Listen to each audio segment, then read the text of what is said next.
Check. All right. Say it, bro. Check.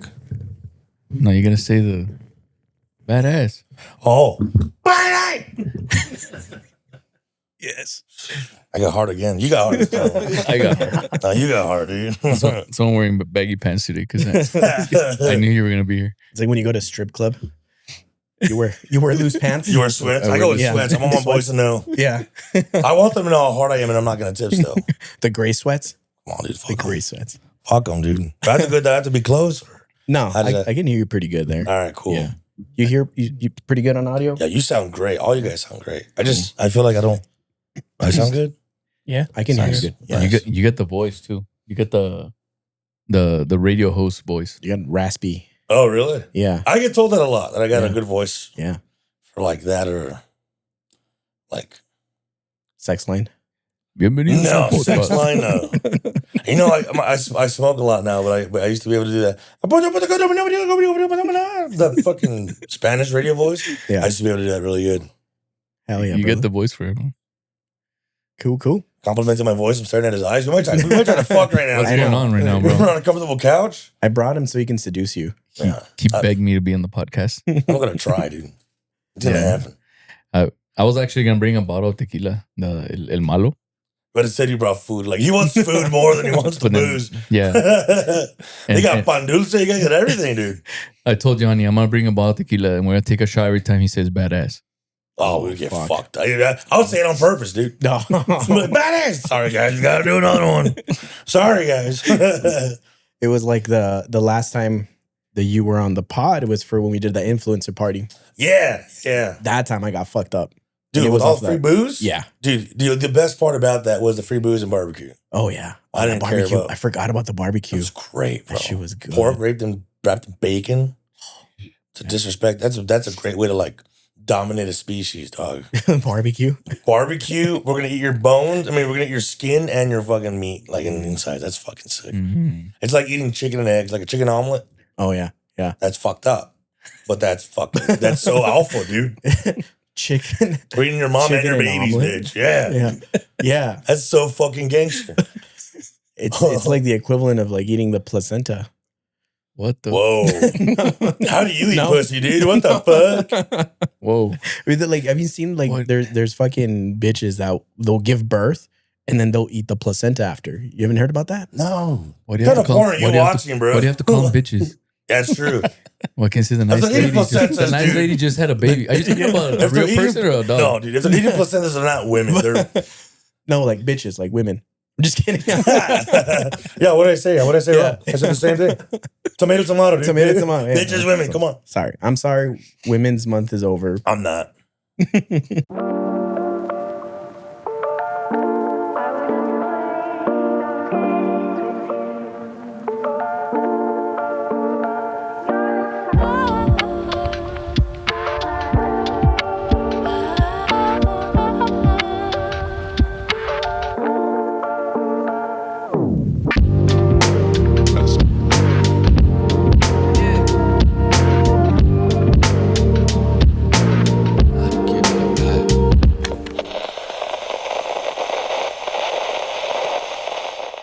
Welcome back, guys, to an episode of A-Town Talk, the #1 podcast in Anthony, Texas.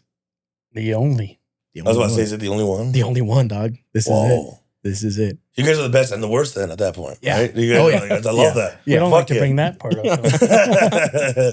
Yeah, no, we're the, have you been to Anthony before, other than today? I mean, I passed by all the time when I tour, but my grandma lives maybe 5 minutes down because she lives in Canateo, but like at the tip, like right at the fucking tip Okay, of the Canateo cock. She lives right there. right there. Yeah. Yeah. No, we don't got a lot of things out here. So we're the one and only. You guys are also the best thing in that. The best. Yeah. We Right. got that trophy. With all that cash, dude, come on. Oh, what's that? #1 podcast in Anthony. Hell yeah. Yeah, that's also. You guys suck your own dick a lot. I love that. Yeah. I do the same well thing. deserved. Oh, yeah, I'm Well like, I'm the best fat touring. I get very specific though for El Paso. Like I'm the best I'm the best comedian in El Paso who wears a vest and who's overweight and I'm an alcoholic and is in debt. I got to get very specific. That's how I feel good about myself. How did the vest come about? Because that is a very trademark Javi Bailon thing. Yeah, I didn't even fucking know that until people told me. I love the Western look. I grew up with all that shit, and I'm like, might as well wear it. Mhm. And the reason why I'm wearing the vest, it's the only thing that fits. You know what I'm saying? Mhm. I can't close it, but I don't have to. Yeah, that's right. And people don't know that. They don't know that shit. Yeah. No, They it's- forget it doesn't have zippers. Yeah. You know what I'm saying? Yeah. No, it's a staple, dude. Looks cool. Thank you. I got different colors. I don't think I've ever owned a vest in my life. It'll change your life, man. Yeah. Yeah, I mean, I wear a different kind of vest for work. Oh, that's Bulletproof. It's Yeah.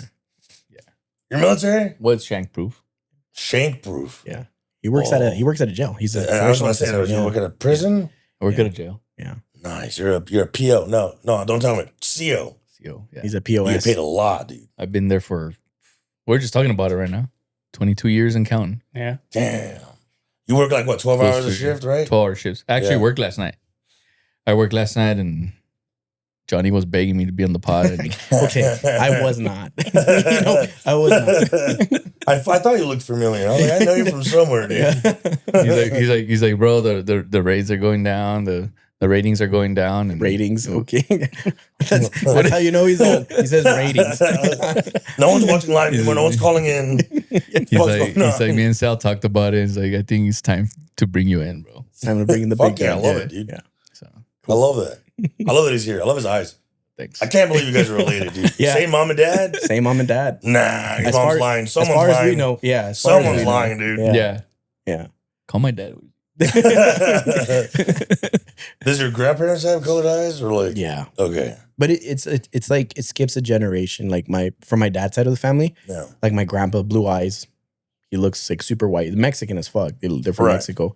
But my dad is the one that he looks Like you. like me. He's like darker and all of my dad's siblings, green eyes and everything. Oh, So it kind of shit. skips, and it happened with Yeah. us. Yeah. Like me, I have the colored eyes, and then my firstborn, my daughter, she doesn't. She's brown eyes. You have other kids? And then my little one has. The little The one eyes? got the green eyes. Yeah. Oh, shit. So But it's like Wow. it's overrated, bro, because this fucker's like blind. His eyes don't even work. They're just aesthetic. They're I just mean- aesthetic. when they're this nice, I mean, does it really matter if they work? I'm just But playing. the amount of pussy you might get though with those eyes. Yeah, I my bet- my eyes suck, bro. I can't. I'm nearsighted, but I have to use contacts and shit. So. I'm nearsighted too, and I don't have colored eyes. I'd rather have colored eyes and be this way than I want to get the surgery though. To get what? The LASIK. The, Oh, really? For my. See, that's how you know you got money, bro. I don't even think of those fucking things. See. I don't think of any of that shit. Well, if you go to Juarez, you can get it cheaper. I hear. Yeah, You but get you a lot might of- you might come back with like a brown and a You- blue eye. you Yeah. know? You fucking you beat me to it, dude. Without a limb. Yeah. You're missing a fucking rib and shit. Yeah. Yeah. But my eyes are fake, guys. I just don't have a kid anymore. Yeah. That's true. So what's up, man? How you been? Good, man. I know, man, you're hella busy lately. Yeah. You're touring, you're producing now. Yeah. Dude, tell us about it. Well, what's up with Javi? It's fun, dude. It's fun. I didn't expect it to last this long, I'm not gonna lie. Like the whole like touring and shit. I didn't think it was gonna be this successful, but it is. It's doing awesome. I'm booking a lot of spots and shit. It's cool. Mhm. It's really fucking fun. And in producing, I want to start producing more shows. I made a brand called The Drop In. Yeah. So I'm gonna start producing shows for that. And I want to bring comics in because I'm already good friends with a lot of comics that are touring already and doing like killer shit. Yeah. And I have comics that I wouldn't say I look up to, but comics that I see like on reels and shit, who are like successful New York comics who I'm a fan of. Mhm. And they hit me up like, yo, your videos are badass. And I'm like, well, if you want to be in one, I live in El Paso. And like to do like a double whammy, Mhm. you could do a show under my The Drop In if you'd like. That way you come for a show, perform, but also we get a collab and shit like Do that. some content. So it just works, dude. There's two, a comic named Emma Willman. Mhm. She's someone I got for, I think November. Yeah, I got for November. And yeah, she like been commenting on my videos and liking them and shit. And I've been fucking with her content for a long time. Her stand-up is so good. So seeing her hit me up, or just not hit me up, but like just be like, yo, I love your videos and shit. I'm Yeah. like, dude, that's sick. Yeah. That's fucking sick, bro. So You- shit like that. Because you've been doing it for a couple of years now, right? TikTok, yeah, TikTok. I've been doing social media for years, since I was like 12. But this TikTok page that popped off, I've been doing it for like this year's maybe the third year or second. Yeah. And did you start doing the social media stuff before the comedy or the comedy and then the social media? No, it was social media way before stand-up. I didn't even know I wanted to be a stand-up comedian until like 4 years ago. 4 years ago this year. But I've always been a fan though. Yeah. Like I would grow up watching stand-up. Like I grew up watching Comedy Central, Cat Williams or Carlos Mencia when he was funny. Yeah. And, like George Lopez and all kinds of motherfuckers. Like even in high school, I remember being and like I think third period was the period where like there was no class. It was just like you either catch up on tutoring or whatever the fuck. Yeah. I would binge Laugh Factory clips. But I never once thought one day, I just was a fan of stand-up, dude.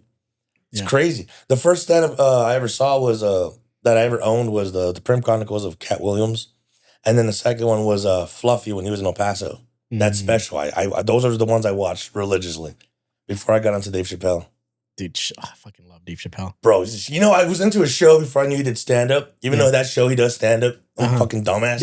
I thought it was just that show and he talks to the crowd. Yeah. I didn't know it was stand-up comedy, but yeah, I got into that show first. Very young. Well, he did, like, he kind of made the blueprint to do, like, sketch comedy and 100%. stand-up in the same. Like, he mixed it. Yeah, dude. Because before that, there was, like, in Living Color, there was SNL. Yeah, but they it didn't was really just have... more I guess the sketches closest and we had to that was, like, what, Seinfeld?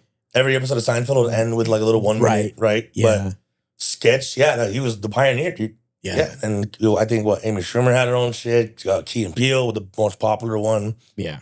So yeah, dude, he was the pioneer of that shit. He's my favorite comedian ever. That motherfucker's amazing, dude. I love him. Yeah. He's up there for me, him and John Mulaney. John Mulaney. Whoa. He's so good, but I've never heard anyone say that. Dude, I love That's John. He's coming in crazy. November. I saw him last time he was in El Paso. Yeah. Dude. I became a fan when I found out he had a coke addiction. I was like, I love this guy. Yeah. You're funny and you're fucking retarded, dude. You're a fucking degenerate. Dude. Yeah, dude. It's crazy because during that tour, it was his Baby J tour. That was right before he went to rehab, I believe. Oh. So that's when he was fucking like, I bet the he best. was crazy. Yeah, but he was hilarious, bro. Killed. Fucking Dude. Killed. And now he's like reformed and he's still funny because he's like a really great writer. But yeah, but is he going through like his Kid Cudi thing where Kid Cudi was like, as a stoner, the best music ever, and then he found God and was like sober and he sucked ass. Like, bro, just just one joint. Yeah. At least smoke when you're writing, at least, and then go sober again. Yeah, dude. Mhm. Is he like that, or is he still? He still got it. He's still solid, dude. Fuck yeah. I think he's just got the brain for it. Like, Yeah, he's even on Blow. When you're a good writer like that, you're just a good writer. You're just that good. because he started off as a writer for SNL. He was writing there for years. Yeah, he wrote for I don't know how many years, but yeah, he was there for a long time. Damn. And then shortly after that is when you started doing stand up. Okay. Yeah. You know, another one of my favorite comedians, he's second. It's Dave Chappelle, and then it's Conan O'Brien. Conan O'Brien started off as a writer. Conan's hilarious, bro. Dude, he's... Yeah. I think a lot of comedians are lucky that he just doesn't have that stand-up comedy muscle. He even talks about it. Like, he's tried it, but to him, he like needs more. He needs to do more than just stand there. Like And, more interactions with people. Which I get. That's cool. But like, he's like fucking... if I meet him or Dave Chappelle, I'd cry and die, and I could die. I would die. I'll probably shoot myself after meeting him because I'm like, my life won't get better than this. Just fucking eat a bullet. Well, fuck it. Conan was a writer, no, for SNL. And stuff like SNL, that. The Simpsons. Like, dude. So he's like the real funny guy. He's like behind the scenes, the actual voices. Yeah, he came back to the Oscars twice. He was that fucking good. They're like, just bring him back. Fuck having an actor where we can find dirt on him later. Yeah. You can't find dirt on Conan. Yeah, no, he's solid. He's a clean guy. No. I was just showing. I sent you the clip of his Hot Ones episode. Oh, dude. Yeah. He's fucking rubbing the sauce all over him. Bro, come on. And you know what I love about him? I relate to him like this because I used to be like this growing up. He always talks about how like, and this is before I got into him. I got into him, I was like 13, 14. I was living in Austin, Texas with my parents. And I was on the phone with her. This is like, we weren't even dating. We were just flirting like crazy. Like, she was just obsessed with me. She wouldn't leave me the fuck alone. Like, the way I got when I looked at your eyes, bro, your colored eyes, and I got hard right away, that's how she got with me when she first saw me. But no colored eyes or nothing. It's because I was jacked back then, right? So she just wouldn't leave me the fuck alone. So I remember talking to her late night, and then TBS, or what was it? Whatever the fuck it was called. Conan turned on. And I don't give a fuck about late night shows. I don't care. But that one just, To the point where I was like, yeah, hey, well, I gotta go, bitch. I'm sorry. I was like, yo, who the fuck? But so I've been obsessed with them ever since. But one thing he talks about is like he does anything for the bit. That's just that where he goes. Yep. And that's been me, bro. Mm-hmm. Like growing up, I would like if I'm in school and I'm walking with my friend down the hallway and the door's opening, I would purposefully act like I don't see it and then hit myself and it'll hurt, yada yada. But it's for the bit, it's for the make them laugh. My teacher would be like, "What happened? You okay?" And I'm like, "Yeah, I'm good. That's my fault." And then this bitch would laugh. The teacher would laugh. I've always done shit for the bit. She knows that. She knows she hates it. So you've always been that funny guy? Like I've always tried to be. Like the class clown or the one the guy that pops out jokes in the cookouts and stuff. Bro, like that. I'd have to. I'd be like, we'll be in health class and everyone has any questions. Yeah, so how does like getting an erection work? Because I'm hard right now, but I don't know why. Is it because it's cold? Like what the fuck is going on? I would do that to make people laugh. Yeah. Even though I knew the answer, I was like, nah. It's better if I say 69 or some shit. You know what I mean? Like, yeah. So at that time, you already knew like people were into you, like they were into your jokes. Because I consider myself like I have good humor, but I'm not a funny guy. Like I can sit here and try to say jokes and they'll just stare at me. And it's because you can't have it all. You can't be good looking. I was like, fucking stop stealing my shit, man. It's like we're like one, dude. Badass. I was about to be like, no, it's not badass. It's annoying. Annoying, whatever the fuck. Like some people just have that talent, like that charisma. Like not well, like it's like this, man. When we don't look as good as you do, we have to find other ways to get pussy. I think it's like Jesus Christ. We gotta find like a casting couch. It could be. I'm tempted right now, dude. I'm not gonna lie.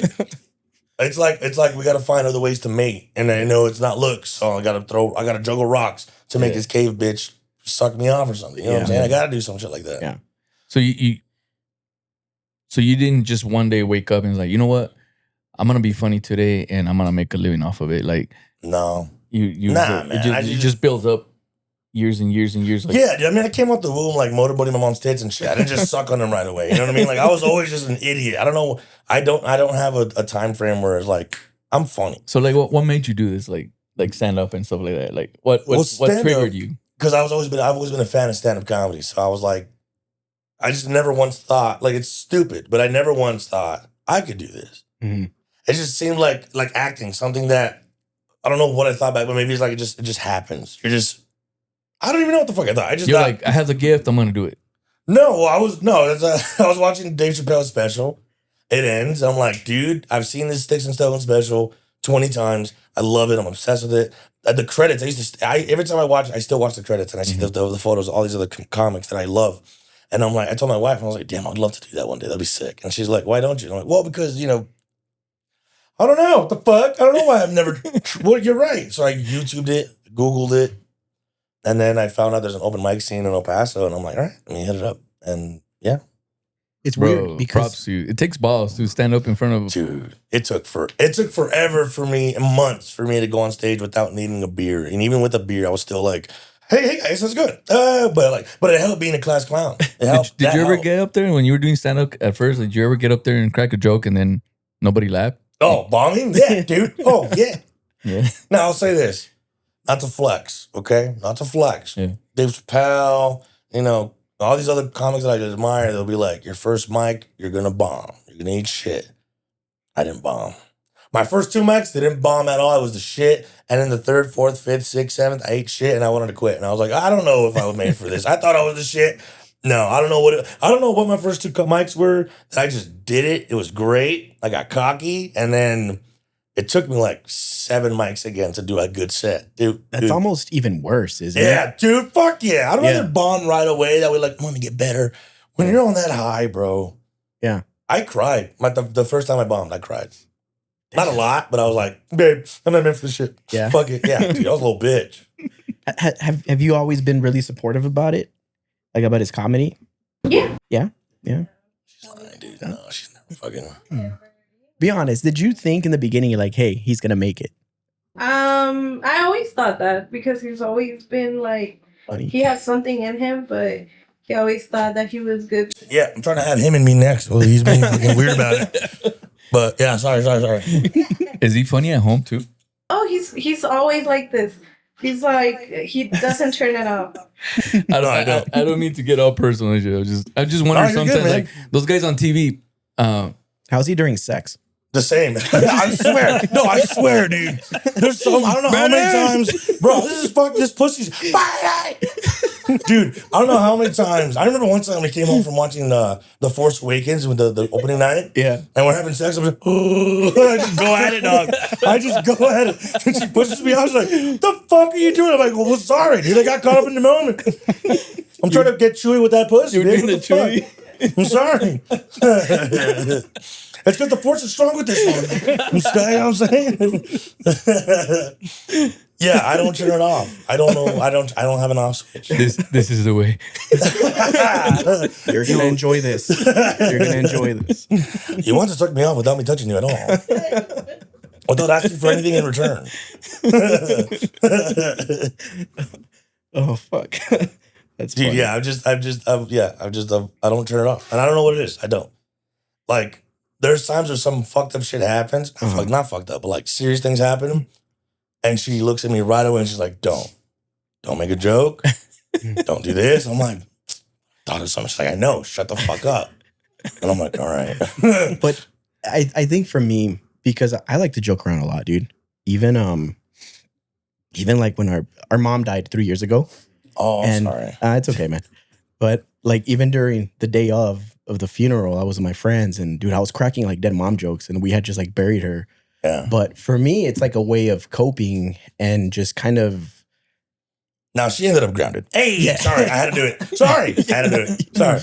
You see, I can't fucking. Sorry. You're talking about your mom's dead. Your dead mom. Sorry.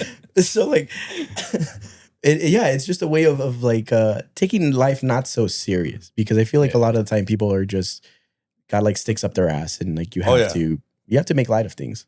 And I'm like you, bro. And we love our mom, and my mom knows that we loved her, and we love her. But I'm always joking about it. Me and I have a friend, my Filipino friend, shout out to Ilano.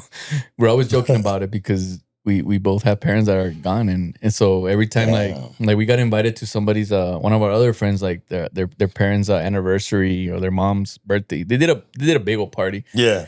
And we're always joking about it, like, because they're all like, "Oh, there's gonna be mariachi and this and that." And then my friend joked up, I was like, "Well, can you have the mariachi stop at the cemetery to sing for my mom first?" or shit like that. You know, we're always joking about it, but like I wish I had a mom. Like the other day, he posted like his grandma, like, "Oh, it was his grandma, this and that," and I texted him. I told him, "I wish I had a grandma." And he's like, "Fuck you." But it's also like I think it's also like a Mexican thing because we grew up with humor and even like my dad and my mom, like they were always joking around, like making jokes. It's like a part of the culture. Like, oh yeah, 100%. Yeah. I've noticed that how like I've told my wife this all the time. I'm like, I'm not to bring race into this, but I think Mexicans are like the funniest motherfuckers ever. I think because they're always joking, even when they're not comedians. I've worked construction with my dad, where all of his boys, this fucking guy who's like 60 years old, skinny as shit, doing construction, making everyone die laughing, but he's just being normal. He's not even trying. He's just saying shit, and it's. I feel like Spanish. That's why I want to learn Spanish so bad, like the right way, dude. Yeah, because I know enough Spanish, but like you can make so much shit funny in Spanish than I think in English. I really do. Yeah, I really do think that. Like, especially when I'm talking about like slang Spanish, not the proper, professional way to speak it. The slang, dude. There's so many ways to like. I remember my cousin used to always call me imbecile.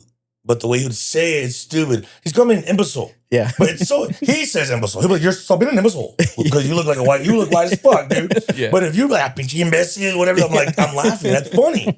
The Spanish words are just way funnier in words are funnier in Spanish. Yeah. Even like you know, a common one is like meco. Pinche meco. Sperm. Yeah. Like sperm guy or cum. You sperm. Meco's fun. You sperm, yeah, like it's like, huh? But like, pinche meco, like it's funny. It's fucking dude, right? Like that's what I'm saying. It's just funnier in Spanish. Everything's funnier. Like you add on to it, like you can do like meco seco. There so you start doing things that rhyme and it's like even funnier and it's like, oh man. Or cabeza de what the fuck? Or cabeza de meco. You're just saying, oh, you have a face of cum. Yeah. It's funnier in Spanish. Cabeza de meco, this dude right here. Yeah, 100%. Yeah, I think put downs in Spanish are way better. Yeah. 100%. For sure. Yeah. But I make fun of my wife because speaking of saying weird things, she's a no sabo kid too. She's a no sabo kid. But like, you know, how do you say Jaguar? Like the football team, the Jaguars. Sorry, babe. I was gonna say a joke, but then you like. So I say Jaguar, right? It. Yeah. My wife says Jaguar. The Jaguars. Wait, what race is she? She's Hispanic. Oh, okay. But she was just raised here. Like she's more like white. Oh yeah. But it's just, to me, it's just hilarious because she says the Jaguars. The Jaguars. I'm like, it's the Jaguars. Jaguars. That's what I'm saying. No, you're saying Jaguars. No, I said Jaguars. Exactly. It's Jaguar. But it's like sandwich. I always say sandwich. Like sandwich. I have to think and say sandwich, but naturally I just say sandwich because I'm used to saying it in Spanish. My dad says soldier. Sandwich? Soldier. Hey, soldiers. I'm like, no, soldier, dude. Yeah. He's like, where's the J? I'm like, you're right. I don't know, but it's soldier. That's how you pronounce it. It's English. English fucking doesn't make sucks, sense. dude. Yeah. You know what pisses me off? There's words that could be spelled the same but mean different, like live, live. Mm-hmm. The fuck? That's stupid. Yeah. Like, how bored were these motherfuckers when they made that word? I can spell live, just spell it like live. Spell it the same. Just say it different. Just say it different, bro. Yeah. They'll get it. They'll fucking the contacts don't know. Yeah. I'm like, what the I'm fuck? the worst speller, bro. Honestly. I'm thankful for ChatGPT nowadays. Mm-hmm. You're a CEO and you can't spell, dude. How many people do you fucking punish? Are like, I meant Juan, not Julio. My bad. I use technology now that when I have to do reports or memos or whatever, like fancy ones, like ChatGPT, bro. Dude, ChatGPT is my best friend. 100%. I blame ChatGPT for like 80% of my bookings because if I were to email clubs, I'd sound like a second grader. But ChatGPT, they'll email clubs like as my manager, and it makes me look a professional. And they're like, "Well, you should actually ask for this rate instead of this rate." I'm like, "Really? Okay, do that then." And I get it. I was gonna do it for free. Yeah, bro. It's like I would, dude. One thing I didn't know. Last year I booked a lot of shows. I toured last year, but I didn't mention that I needed like a travel fee or whatever the fuck.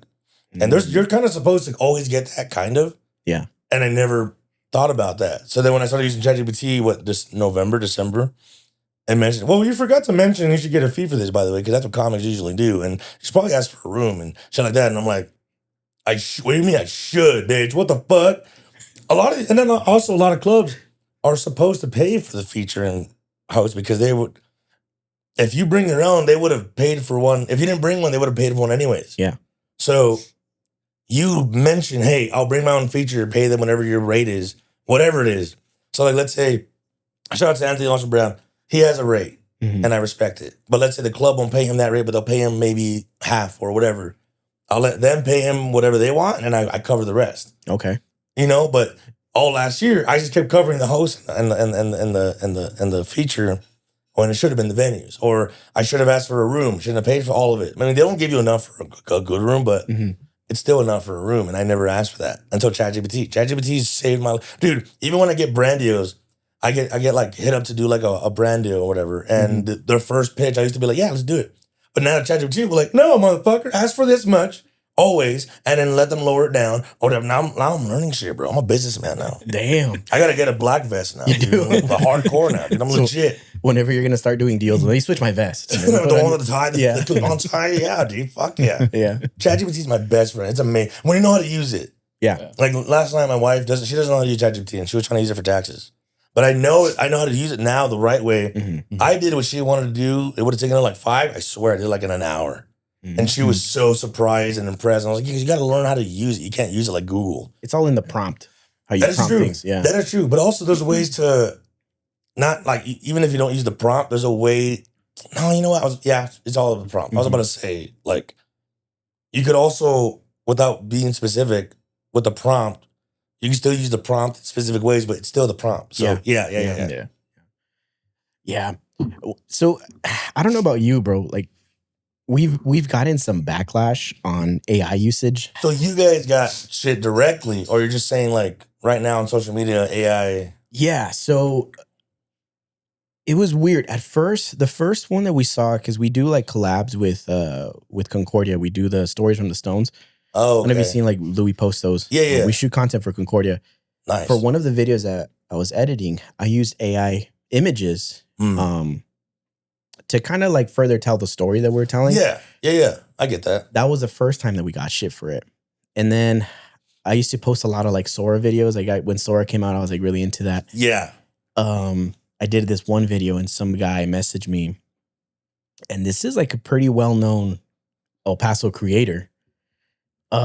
Pretty big following too. He messaged me. He's like, "Hey, I love your content, but don't be using that AI slop shit." And it was me. I was the one that said that. He's being modest. I was kidding. And I was drunk. he was like going off, and then I saw the message because it was like 10 p.m. Yeah. I'm not gonna reply to this fucker right now. Whatever. I left it.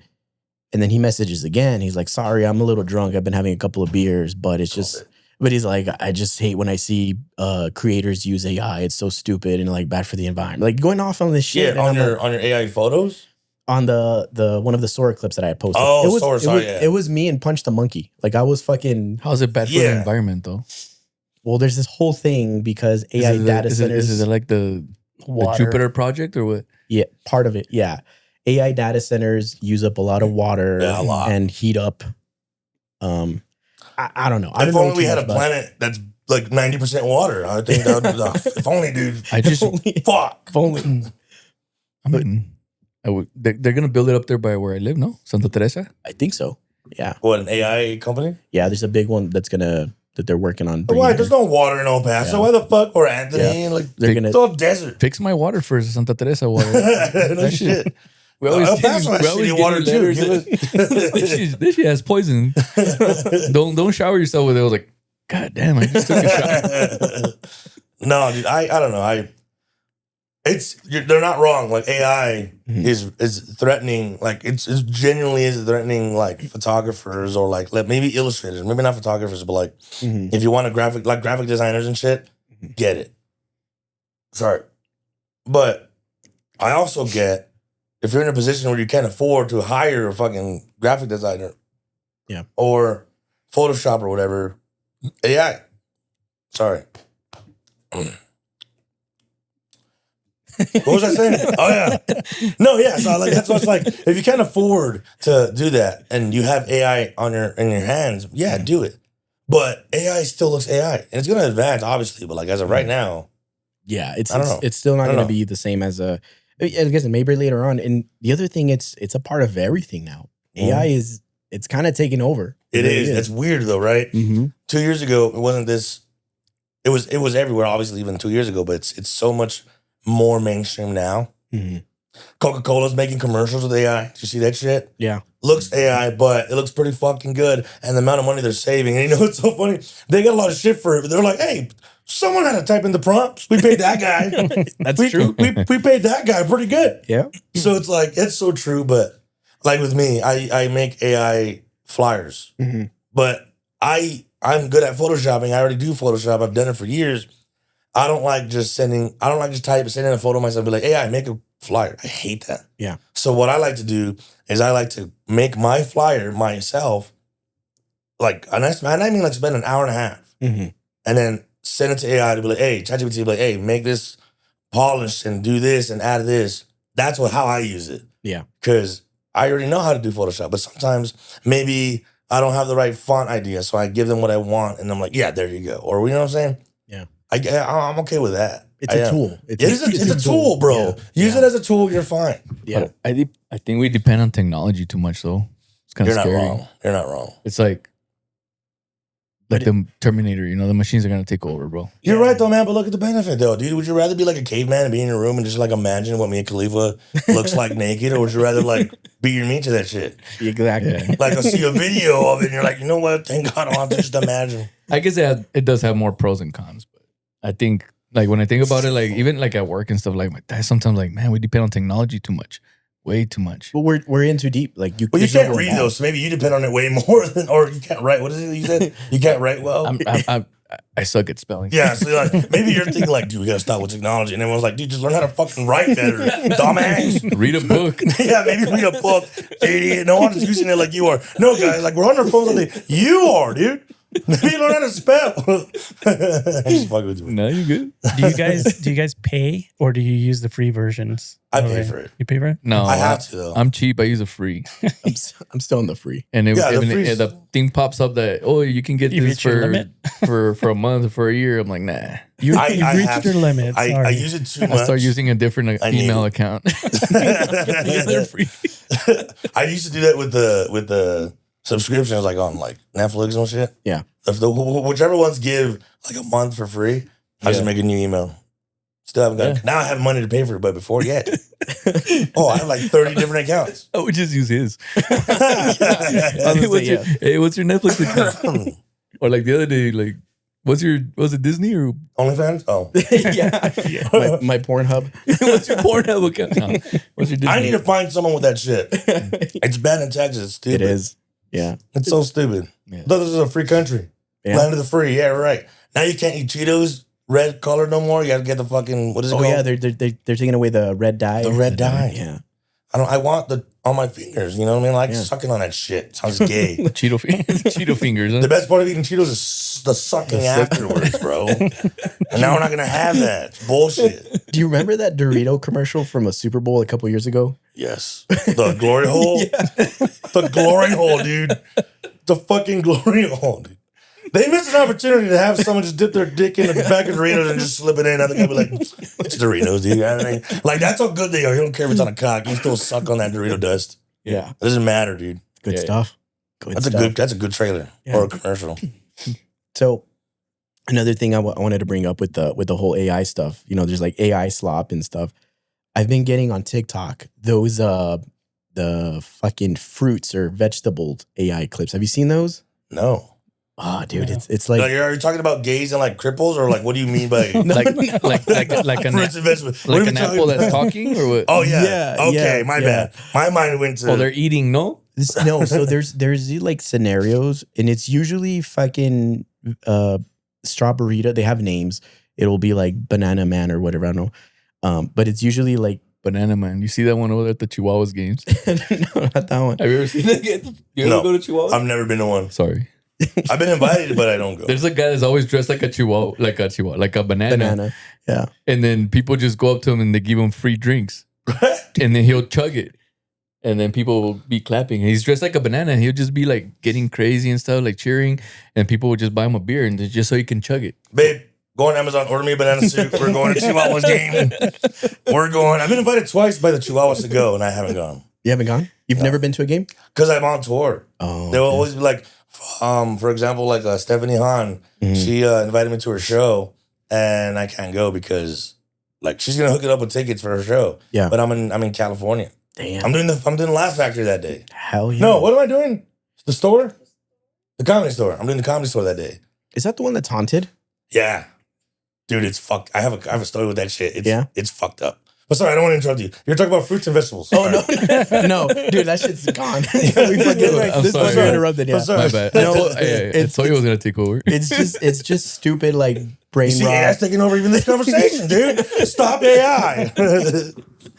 Sorry, bro. No, they do scenarios where like the fruits are usually having affairs, and then it's usually like the fruit that they're having an affair with is like a big ass fucking pickle or like an eggplant, and he's just like jacked. And they do these whole fucking storylines. They're stupid, brain rot, Dude, but my FYP is full of like Down syndrome people fighting or pussy. What the hell are you watching? it's dumb, dude.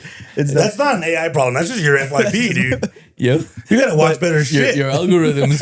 Yeah, your algorithm's all fucked up, dude. But it reminds me of you ever watch like Rosa de Guadalupe? Unfortunately, yeah. Those it's that, but with AI and fruits. Yeah, I mean, that's funny then. Yeah, it's I didn't think it was interesting until you said the Guadalupe one. Yeah. And I love that. I love that shit. It's the same You're like, shit. Dude. Your hair is all- That song, the dramatic song everyone uses now, dude. Love that. The one that always gets me is where they have like a black son, and they're like, "Oh no, it's negro." Oh shit! Oh my god, yeah. That's what I said when I met. The girl has a black kid. And, Yeah, And the yeah. guy's like all pissed off. That's Yeah. the same thing I said when I met Anthony Nelson Brown for the first time. I'm like, oh no, negro, no. Sorry, Anthony, I had to throw you a jab. Do you guys think Mayate is racist? It is? It is. Okay. I mean, if you're with your Mexican homies, Yeah. It's not. just talking, nah, but Okay. Yeah, Anthony told me, he's like, yo, dog, what the fuck is Mayate? Like, it's a slang Mexicans use to like talk shit. Nah, but they always call me that shit's racist as fuck. I'm like, I don't think it is. And my dad asked my dad, he's like, he literally said that. He's like, well, if you're hanging out, no, but like black people might not like that. I'm like, why? I don't get it. It's not as bad as like a hard R. Yeah. But it's there. What is it? What the fuck? I've been saying it 4 times. Well, it's 'cause- Stop me, dog. The fuck? like Mexicans, we talk a lot of shit. Yeah. Doesn't mean we're racist. No. Yeah. Like I'm not racist. Like some people might think like, oh, he's racist. You might look like a racist. I You might do. look like a racist. 100%. But, you know, when the never mind. I was gonna say the first time I bald my head because I shave my head, right? Yeah. And the first time I did it, one of the white guys from work friends is like, "Welcome to the clan." I'm like, Can I see it? Huh? Can I see your head? my head? Yeah. Which one? No. That was good. That was good. Your top one. The tip. I want to see the tip. I'm a little fuzzy right now. I'll put it back on. You're good. Yeah. You look like a Bradley Martin without You the look like a steroids. CO. I don't want to fuck I'm with. like a Bradley Martin without the muscles. Or like a Bruce Willis. Or like a Canelo who never fought. Like a Who fat, doesn't know how to fight. like a fat Canelo. A Canelo who knows how to speak English properly. Yeah, that's what he looks like, dude. Hey, fuck you, man. Fuck you, bitch. Son of a bitch. Fuck you, man. You put an Asian accent on Canelo, that is exactly how It he makes speaks. sense. Yeah. You son of a fuck you. That's how he's talking, dude. Canelo's hilarious.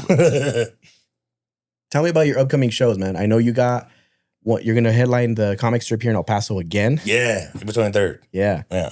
We'll be there for that one. Thank you. Yeah, Dude, I had a lot of pressure headlining that last year because it was, I wouldn't say it was a dream of mine, but it was a goal. It was like one of the biggest goals. I wanted to headline that shit. Mm-hmm. It was to perform there. I did that 2 months in stand-up comedy because it was a showcase that Jibs put on. It wasn't like special. He liked me. It was a new Faces of Comedy show. I was on it. So I was like, okay, I reached my goal of just performing there. Now I need to headline it. And yeah, like 3 years later, I was able to headline it. But what sucks is that I had a lot of pressure because it's my home club. You know what I'm saying? And I had a lot of people going there. Dude, it's sold out. Like my own cousin, some of my family members came, and I'm like, there's nowhere to sit. I can't.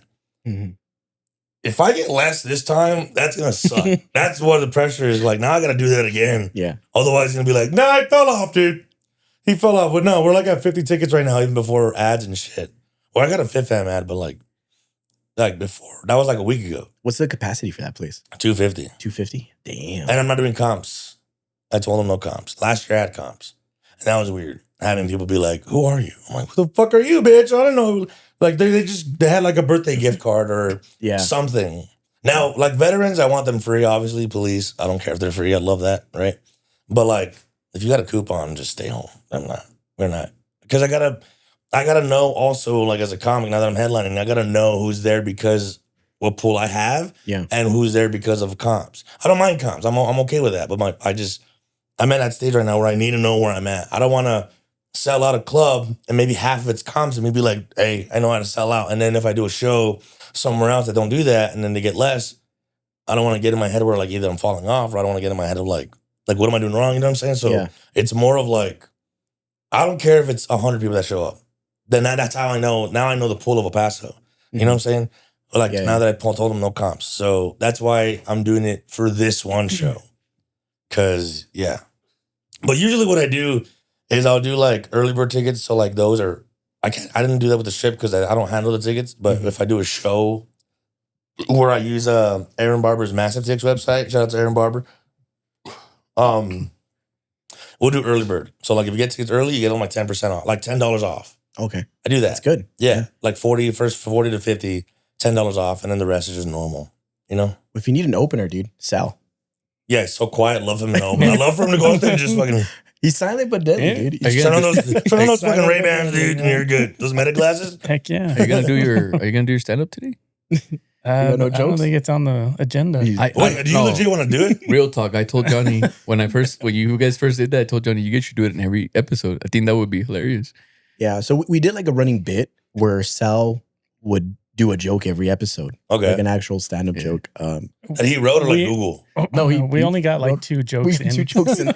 He did one. So for like our New Year's episode, like at the end of the year, we always do like an award show. Yeah. I brought Louis in and Louis was part of the award show, whatever. We did that.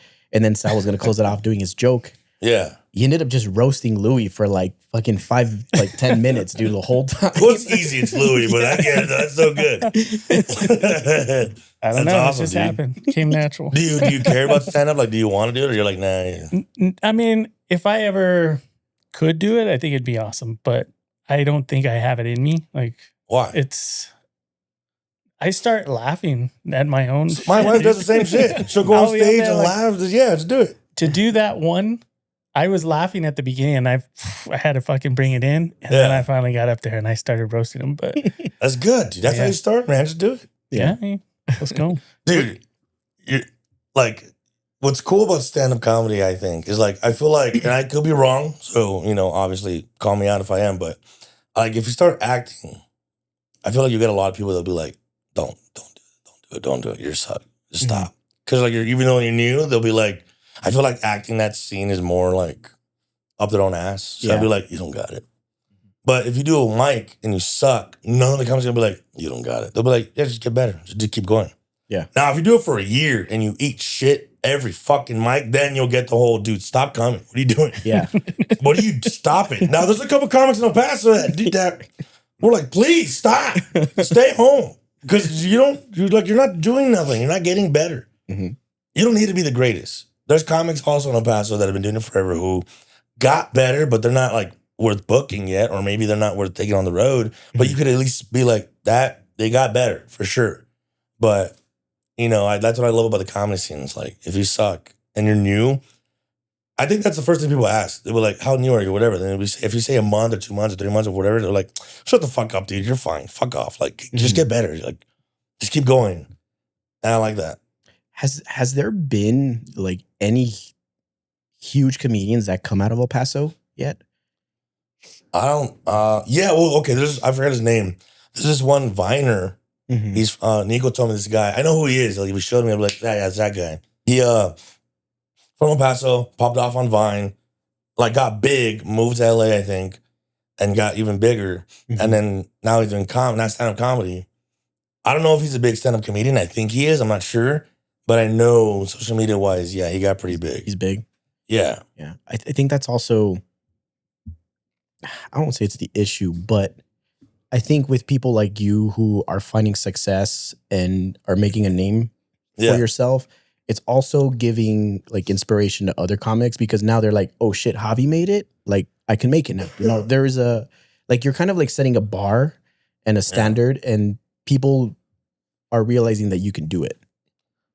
Yeah, I mean, it's either that or they're like, wait, it's that easy? Oh, then I can just fucking do it if this asshole did it. But here's the thing, though. It's not that easy. Like, you make it look easy because you're naturally funny and because you found success. I've also been grinding for years, man. Yeah, and that's I was like 12. Yeah, people don't always see that. Like, no, fuck. You'll be like the Aaron Jones of comedy. Who's that? Aaron Is that a sports guy? Yeah. Aaron Jones is a professional NFL player that he came out of El Paso. Yeah. Oh, Steelers guy. No, Packers. He was with the Packers. He's with the Vikings. He's with the Vikings. Okay. With the Vikings now.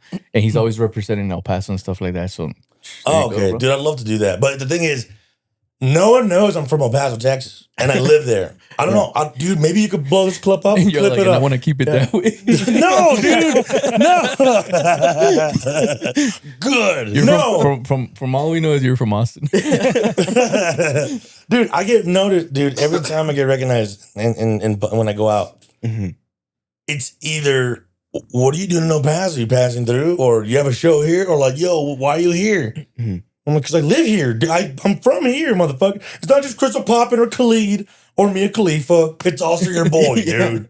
Well, I think it goes back to what I was saying. Like, there hasn't been anybody that's broken that or like set that. So it's kind of like people are like, there's no way. But yeah. True. You know? Yeah. But it's like, I don't know what I'm doing wrong.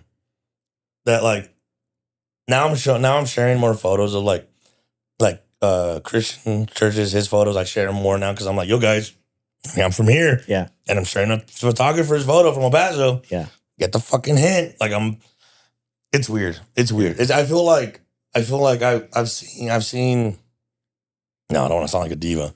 Fuck it. I've seen people do less cooler shit, and I'm not talking about like donating like a kidney. That's dope. Like give them the praise in El Paso.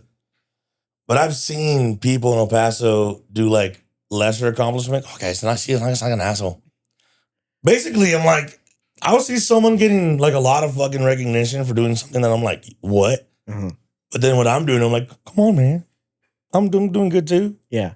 But it's because like, I just want to make my city proud. Like I genuinely want. Like I used to say this to my dad all the time. And my dad sometimes when I go to visit him, he'll get drunk and get in his feelings. I'm like a fucking gay guy.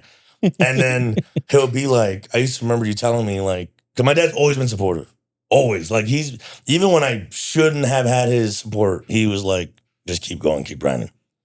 I remember telling my dad, I'm like, dude, I'm just a nobody from El Paso. Like, why the fuck would I ever make it? Who's done that? Like, no one's done. Like, why the fuck would I do it?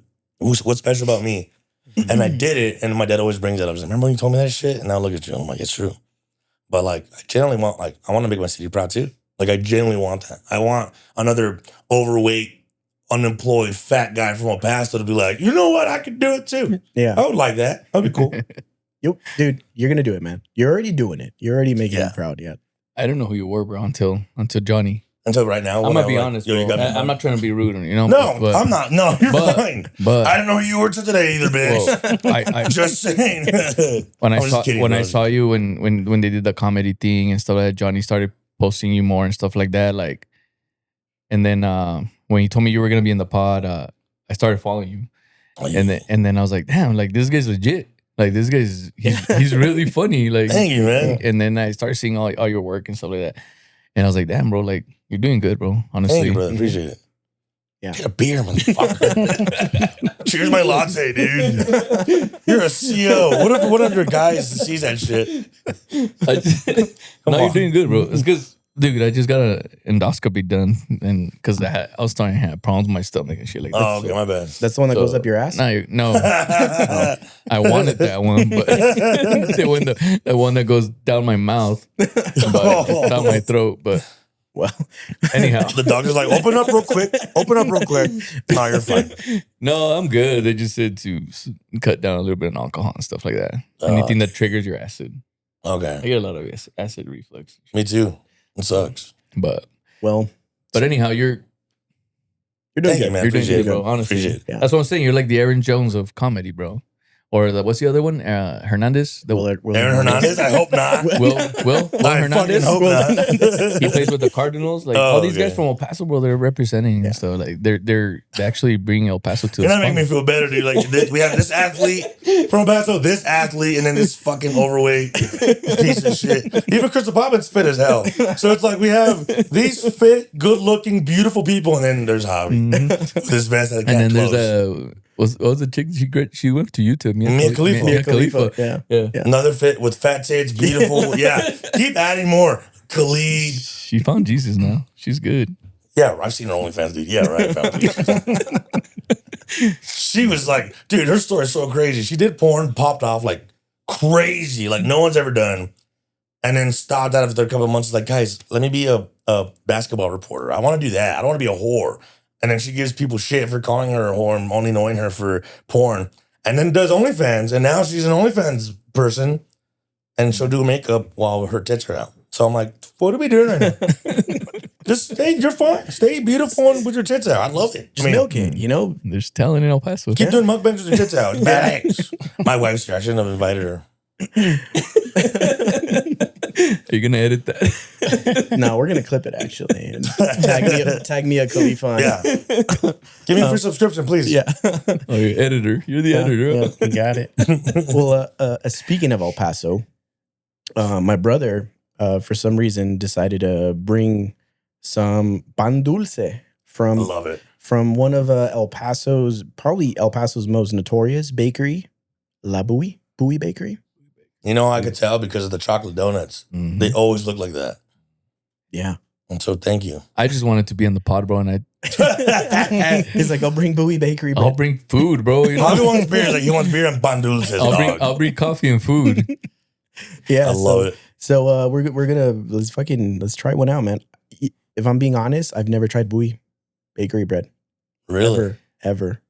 So the original one's from Segundo Barrio. This one this one I got it from the West Side. They have the West Side location out, but the original one's from Segundo Barrio. Like, and I remember growing up when we were younger, we used to go to church in El Paso, and then every time we get off of church and on the way home, we would stop at Bowie Bakery. Was I born or was I in my dad's nutsack? No, you were a little toddler and shit. Okay, so I have tried it. I just don't remember. Yeah, you were just with your. I don't know if you tried it or not. I was probably eating in front of you, but no, I don't remember, bro. Oh, that's my dad. But okay, I saw a ghost. I was like, "Is that your mom?" That's my mom. Say hi to my mom. Hola, señora, ¿cómo estás? She's like, "Ooh, Bowie Bakery." That's all it took to summon her, dog. You just say it 3 times and she appears. So we would always stop by and get some of the Bowie bread. Like, fuck yeah, dude. So I mean, do you have a preference in pan dulce, or what do you like? Come on, man. Give me some milk. Give me some milk. Give me a donut. I don't care. Give me a pan dulce. I don't give a fuck, dude. Yeah. What are these called again? I like the name. empanada. Empanada. That's probably my favorite La one. Concha. I love the concha with some milk. There's cuernos. There's, I don't know what this is called. I don't know. I think this is fucked up. That if you're fat guests, you're gonna make them eat on the pod. Here, let me go get some napkins. Dad, bring some napkins.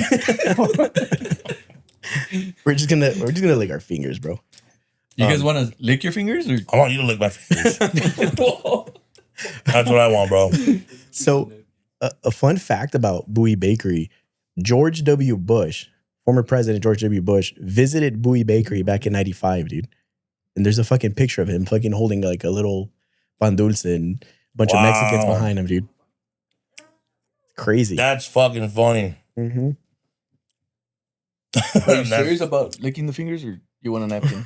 All right, dude. If you gotta question it, just give me the fucking napkins. Also, I was asking the guys before, why do donuts have a hole in the middle? Well, in 1951, there was a lonely baker. It's a glory hole, dude. Where you're digging it and she's gonna eat it. Yeah. That's a good question. I don't know why. It's a great question. So I looked it up. Oh, you looked it up? I looked it up, yeah. Okay, my bad. I wanted to test you guys' knowledge. Do you want to take a guess, Sal? Does it have to do with your dick? No? So I'm gonna guess that they put the hole so that they don't blow up. What? Well, then explain this, motherfucker. Well, we're talking donuts. Oh. All right. So during COVID, we went through, and me and my kids, we found all these recipes and shit to make at home. And one of them was churros. And we were all excited. We were going to make churros at home. And I fucking like squeezed them out of this thing. And they came out in the shape, right? But you got to fry them. We threw them in there, dude. Probably like a minute in, I started blowing up and oil flying everywhere. I was like, holy shit, dude. So, yeah, that's why I think they put the hole so they don't blow up. Something tells me you're wrong. I feel like it has to do with your cock. I don't know why. I feel like a guy was lonely, warmed him up, and he's like, oh, fuck it. And then puts it down. Someone walks in his bakery and they're like, hey, man, I like that one. That looks nice. He's like, yeah, that's 5 pesos. It's all yours. Huh? I think they ran out of masa, and then they're trying to be cheap, and they just left out the middle. So the actual reason why, it's for baking purposes, so it cooks evenly. Because what they found is that the middle wasn't getting cooked like thoroughly, like it wasn't getting baked right. So they cut a hole so it bakes evenly. That's the reason. That seems lazy, man. Yeah. That seems very lazy because, like, when you make a steak, sometimes that happens in the middle too, but you don't make a hole in a fucking steak. That's true. Right? You just maybe we should start making holes in them. I've made a couple holes in steaks. I'd like to put a hole in your steak. If you don't mind.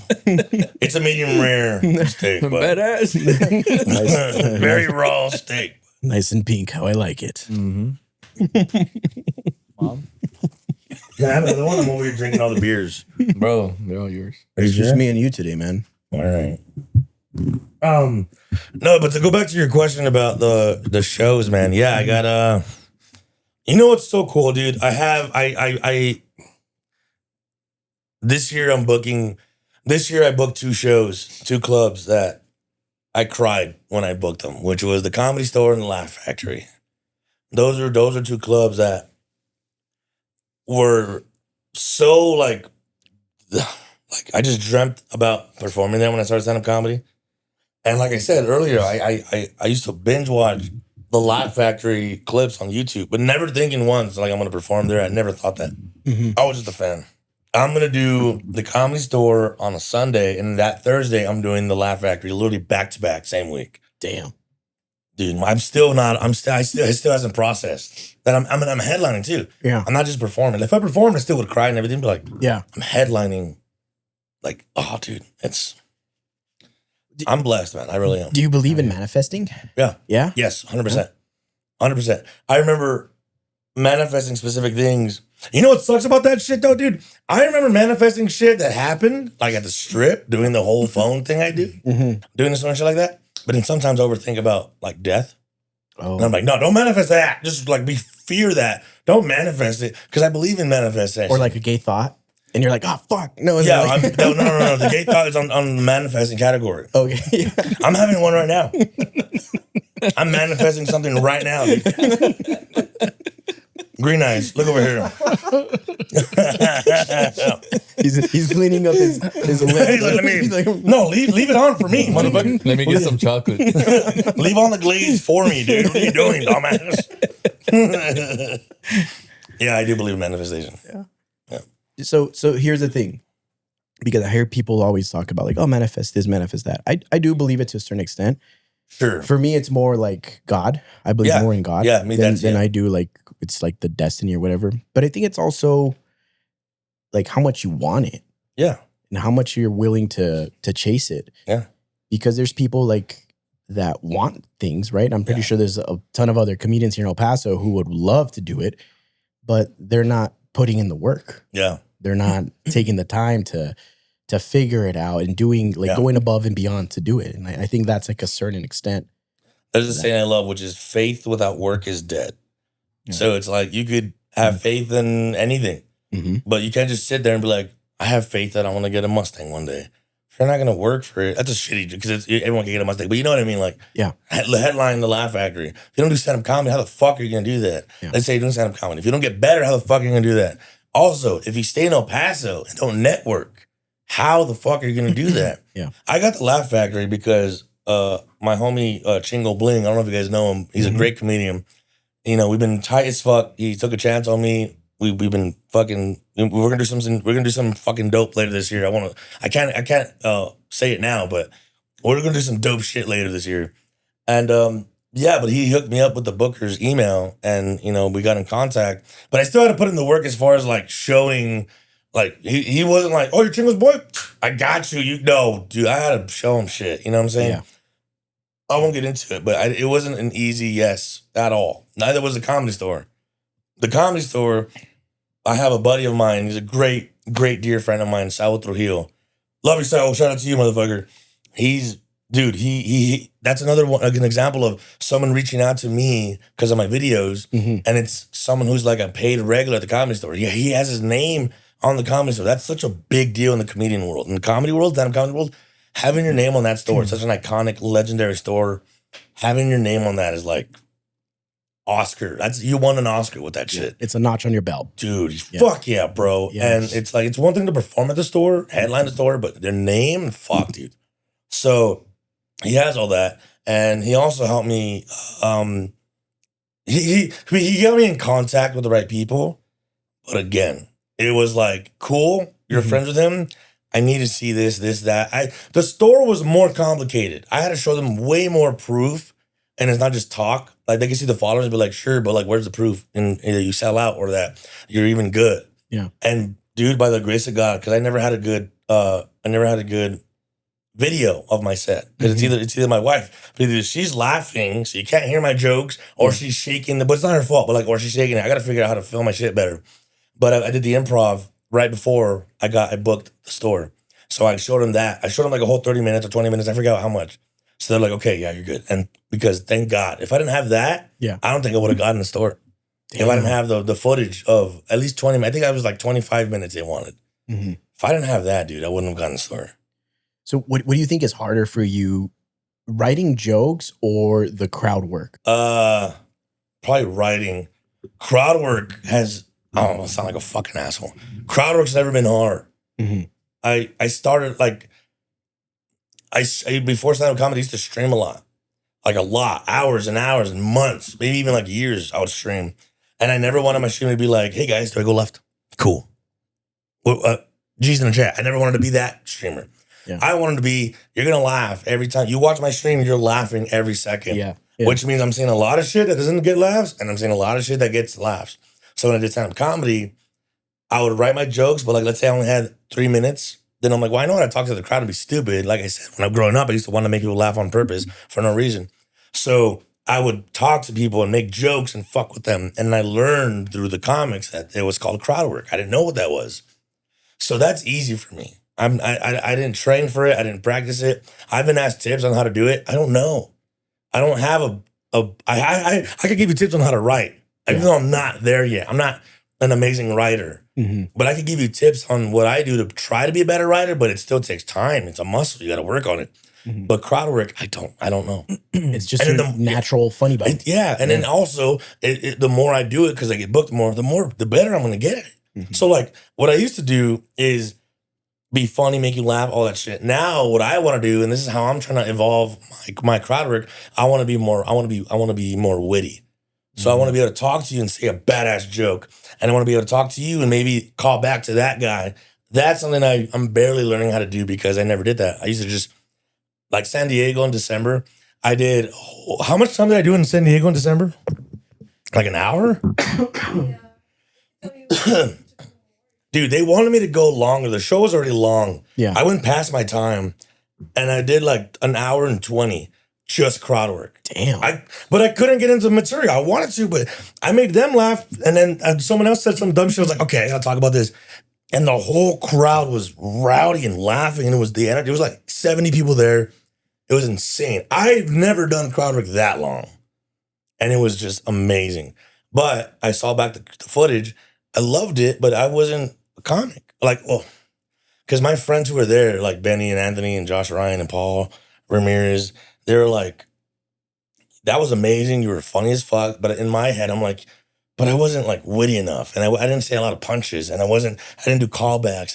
And they keep giving me shit. Like, dude, shut up. You're funny. But like, in my head, I'm like, no, I want to be like the best now at that. But you're thinking more a comic in the traditional sense of like joke telling. Yeah, I am. And that's where, because I've seen shit online where people talk shit about stuff like that. Me or a crowd work or both? Both. Yeah. Yeah. and I think right now we're in a weird scene in the comedy scene here in El Paso. For one, because I think it's growing. I think it's blown up within the last couple of years. And I think it's thanks to the growth, the spike is thanks to Guzzbuzz with this True Town comedy. I really, really do. Yeah. Shout out to Guzzbuzz. So it's been within the last year where I've started to get to know a lot of these comics, and we kind of dabbled within a little bit, putting on a show, but it's getting very complex. And I see that there's almost like two schools of comedy. There's like your traditionalists where they feel like you have to earn the right to headline, and you have to go through the trenches, and you have to. I agree with, you're right. And then there's like a newer that is more in lines with the times where, like, for example, like you popped off in social media. That's been a huge help. That's been like a huge impact. And I don't think there's necessarily a right or a wrong. I think it's just whatever works for you, and that's like your journey.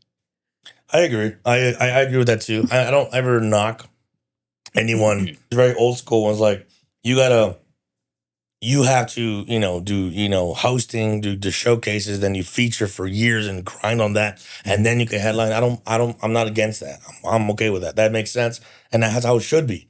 Mm-hmm. I was fortunate enough to be able to headline, but because one, I know I'm good at crowd work, and by the time I did my headlining show, the first time was in December of 2024. I had like 20 minutes, solid minutes. And the rest of the time I just did crowd work. And I tried to like blend in both and whatever. It was a great show though. Because I knew how to do that. I was like, okay, I can headline at least locally. I never thought touring.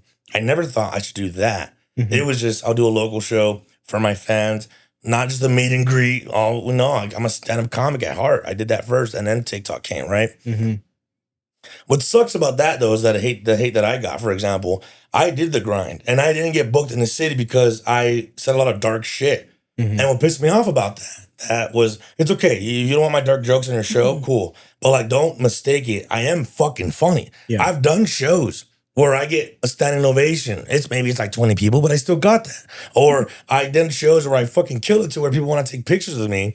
The first time I ever got a photo taken with strangers that love my shit was a show I did 3 years in stand-up comedy. No fans, no nothing. There was a table of like 5 people at this Jew cafe we did with Aaron Barber's show. My jokes are so bad, like dark, that they banned me and Paul. Oh, me and Paul were the only ones that were like, we don't want them ever again. Yeah. But we killed. That's the thing that fucks me up. We fucking killed. So you're gonna give me shit. Like, yes, maybe I shouldn't have gotten banned, whatever. I'm sorry, but I guess people mistook me not getting booked because I'm dark for me not being funny. Mm-hmm. So when I made it and popped off into my shit, they're like, why him? He's not even funny. Like, motherfucker, no, you just didn't book me because I'm dark. I'm not dark no more, but so that's what's weird. That was a weird misconception that I'm not funny. And I am. I know I am. I'm not the best in El Paso. I've never once thought that, but I am funny. And I do put in the work and I do write.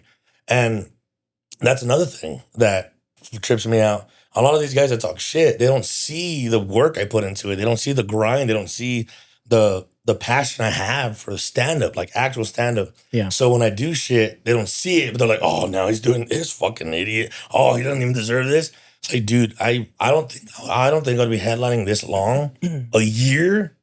I don't think I'd be doing it if I wasn't right ready for it, at least. Also, I think the times are changing because there was a period of time where you were there was like cancel culture was a big thing. So you couldn't be dark. You couldn't do that. Exactly, bro. I think things are shifting in the other sense. Because people are soft. Yeah. Well, but I think it's shifting back. It's like they always say it's like a pendulum, you know? Yeah. We went fucking pussified and then now we're shifting back to where you can say shit. And that's definitely thanks to Kill Tony. Kill Tony is the biggest #1 podcast for comedy ever. The shit they say there. Even I would be like, dude, so it's a good and bad thing. It's good because now cancel culture, fuck you, say what I want. Yeah. It's a bad thing because even I see comments there that I'm like, you're just trying to be an edgelord. Now you're just trying to be, there's a fucking name for it. God damn it. You're trying to say dark shit just for the sake of saying dark shit. You're not trying to like be funny. the reaction more than for the actual it's like, comedy what are you of it. doing? Yeah. And, I don't like that. But Kill Tony is a good example of that. And it's... Well, even Kill Tony got a lot of shit for creating these like super famous comedians overnight. That is true. Mm-hmm. That is true. And I won't say who, but there's an example I know of personally where I'm like, yes, you popped off, you got the golden ticket. Stay on Kill Tony. Don't be touring. But he's touring now everywhere. And I'm like, no, I don't think you're ready for that. But I'm not one to judge. Yeah. I did it when everyone else is saying that. So that's why I keep that inside. And I'm like, whatever. I'll I haven't been to his shows though. So what if he is good? But every time I see him on Kill Tony now, I'm like, that was a shitty minute. I hope your tour is better. I hope your headline shows are better. But to be fair, it is a new minute every Kill Tony. Never mind. I'm thinking about it now. Never mind.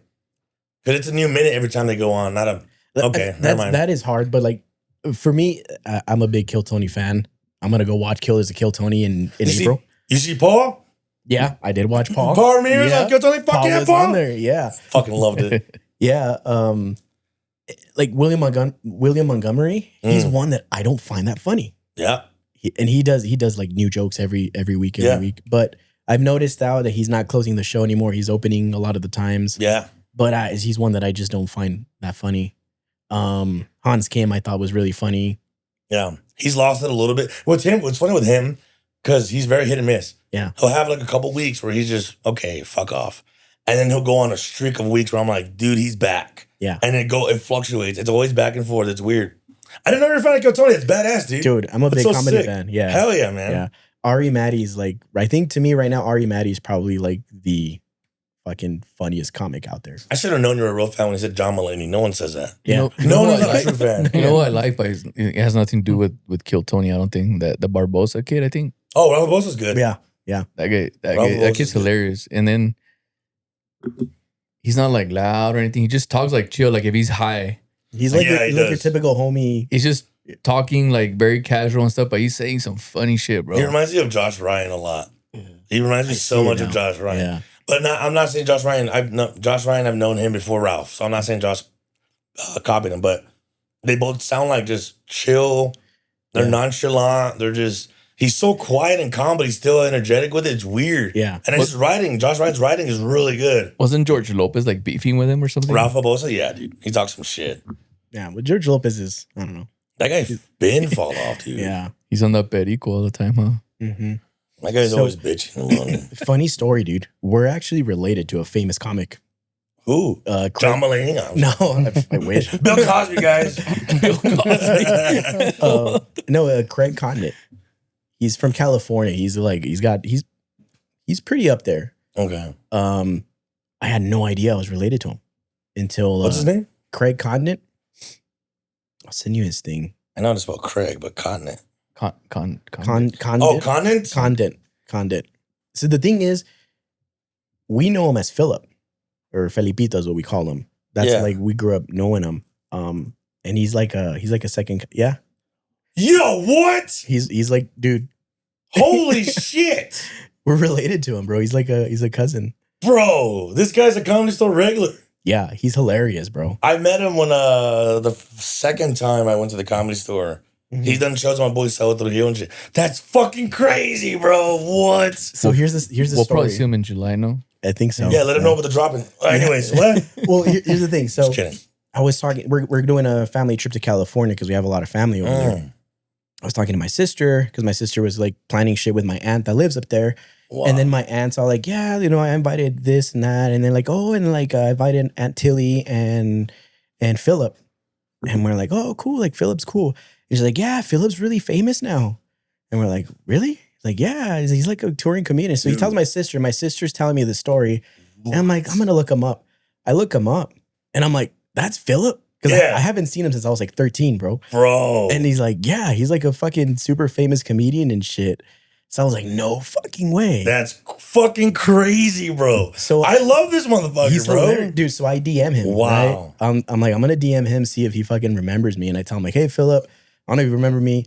I met you when I was like 13. We stayed at your house and stuff and blah, blah, blah. We were eating Cheetos. Yeah. And then he replies back. He's like, oh yeah, bro. What's up? How you been, cousin? And I was like, oh shit. Wow. And then fucking started following me back. And I'm like, damn. That's better. I get comments, not comments. I get messages from, there's this one kid, a cousin of mine now that I know. He's like, hey, we're cousins, bro. Remember me? Yada, yada. I'm like, no, who the fuck are you? But hell yeah. I gave him a fucking like, a question, a Q&A. I'm like, who's my mom? And who's this? And he was like knocking them out. I was like, I don't fucking know you, dude. And I told him, I was like, hey, well, it's good to meet you, man. Fuck yeah, whatever. And I find out the dude's like 12. Like, how the fuck would I know you, dog? Like, you're just saying it like, bro, we're cousins. You remember when we were young? I was like, dude, when I was 12, you were in your dad's balls. You weren't even in your dad's balls yet. God was still making you or thinking about making you. You know what I'm saying? So, like, that's a better story than what I got. I didn't know who the fuck this kid was. Well, like, I had a really, like, memorable weekend or, like, week because we stayed. So, my grandma and his grandma were sisters. Yeah. So, we spent a week with them. And I was like 12, 13. And at that time, he was like in his early 20s. Actually, he wasn't even 21 yet. When you were 12? Yeah, I think I was like. How old are you now?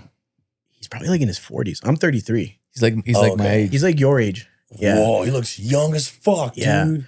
So. Wow. So like I show up, we're staying there at his house. I had my Xbox, and then I remember my Aunt Tilly. She would be like, "Don't go into Philip's room," because he had a bunch of like naked chicks on his wall. Like, yeah. And then like Philip shows up, and like he's like your typical like stoner dude, like fucking cool as fuck. Yeah. He had a fucking potato launcher that he's like, I have this spud launcher. You want to go shoot it in the backyard? And I was like, fuck yeah, dude. Dude, that's sick. So we were just hanging out. Take it to one of his shows and you go. Yeah, shoot him with it. I'm gonna hit him up, dude. We end up going to the movies to watch Dodgeball. That's when Dodgeball was coming out. Damn, bitch. So he's like, all right, we're gonna go to the movies, but we gotta stop by we're going to stop by the gas station because I got to buy beer. Or he had to buy a bottle because it was also one of our cousin's birthday. And then we're going to buy snacks. Yeah. So we park. And then I remember we're fucking there in his truck. He's like, hang on, dude, I got to switch to my fake ID. So he fucking switches to his fake. And he's like, all right, I'll be back. Buys the bottle and all the munchies. And then he comes back. And we get to the movie theater and we meet up with this homie. He's like, all right, we're going to go in, but we got to sneak all these fucking snacks in. So he just fucking stuffed our pants, dude. And like, shit, dude, that's went sick. in, watched dodgeball. Fucking cool experience. Like, and as a kid, like you remember shit like that, you know? Yeah. So like to me, like that always stuck with me. I'm like, that's like, my cousin Philip. So years later, realizing he's a like famous touring comedian, and I'm like, damn. Fuck, man. That was just like mind blowing, dude. Yeah. That's so sick. I'm not that big yet to where I have that, but I have had, what's cool is that I've had like, so my dad's a truck driver. So sometimes, and it happened like maybe twice, or his fellow like truck dudes will send him a video, like, mira, wait, this funny, the video's funny. My dad's like, that's my son. So that's cool. Or like my mom, I gave my sister, one of my in Austin, I gave her a shirt of mine. So she went, like my merch, I just gave it to her. I don't give a fuck, right? So she's like, hey, so guess what? I was like, what? I was like, I went to Walmart with her son. And his name's Javi too, like little Javito. And I saw someone staring at me and I'm like, what the fuck are you staring at my titties for? Because my logo's there. She's like, you're fucking weird. And then he taps me and she's like, yes. But like, she thought he was staring. So she's like, what? Yeah. And he's like, no, you're a fan. Like, where'd you get that shirt? I didn't know he sold shirts. I'm a big fan of Javi. She's like, oh, it's my brother. He's gave me this shirt. And he's like, what? This and that, blah, blah, blah. And she's like, that was a cool moment that some random motherfucker, because of your shirt, was like, hey, I know your brother. Like, she didn't know it was my brother, but like, that's cool. I love hearing shit like that. Yeah. It's cool as fuck. It's cool, man. Have you had any interactions with like fans or that like really fucking tug the strings where you're like, damn? Yeah. Yeah. Yeah. I'll leave it there. Okay. There's one in person I met, and that one kind of fucked me up because they're not here no more. And I was like, damn, I don't want to know that. Like, don't DM me that. Like, hey, remember when you met this dude? Yeah, he's dead. Bitch, don't fucking tell me that. Damn. You piece of shit. Just kidding. That one's the only one that was like, But it's cool. It's cool to know, like, because I'm not that big yet. I'm not. Maybe for El Paso, but if I go to Austin, I'm nobody. If I go to Cali, I'm nobody, which is cool because the hate is less. Yeah. That's what sucks. Like, not to steer away from this dead dude, but I feel the hate more in El Paso because I'm from here and I'm only here and I hear it more and I hear shit. And I still go out to mics. So I feel a lot of the hate more, and that sucks. But if I were to go to Austin or whatever, I wouldn't feel shit. But like, that's where I forgot my point. Well, I think that's also very like El Paso thing to kind of hate. People in El Paso hate until you really make it, and then they're like a bandwagon. That's happening now. Yeah. I won't say who, but that sucks. And that pisses me off. It's not even like a told you. No, it's fucking infuriating because I'm like, you talk the most shit. And now all of a sudden, like, Javi, bro, what's up, dog? I'm like, fuck you. I don't say it, but I'm also nice. So nice. I don't like beefing. Like, don't. I'll fucking throw down if I got to. I'm ready for that. Yeah. But I never come off like that. I don't come off like, hey, bro, you better not fucking. No, bro. I'm over here trying to fuck your brother, dude.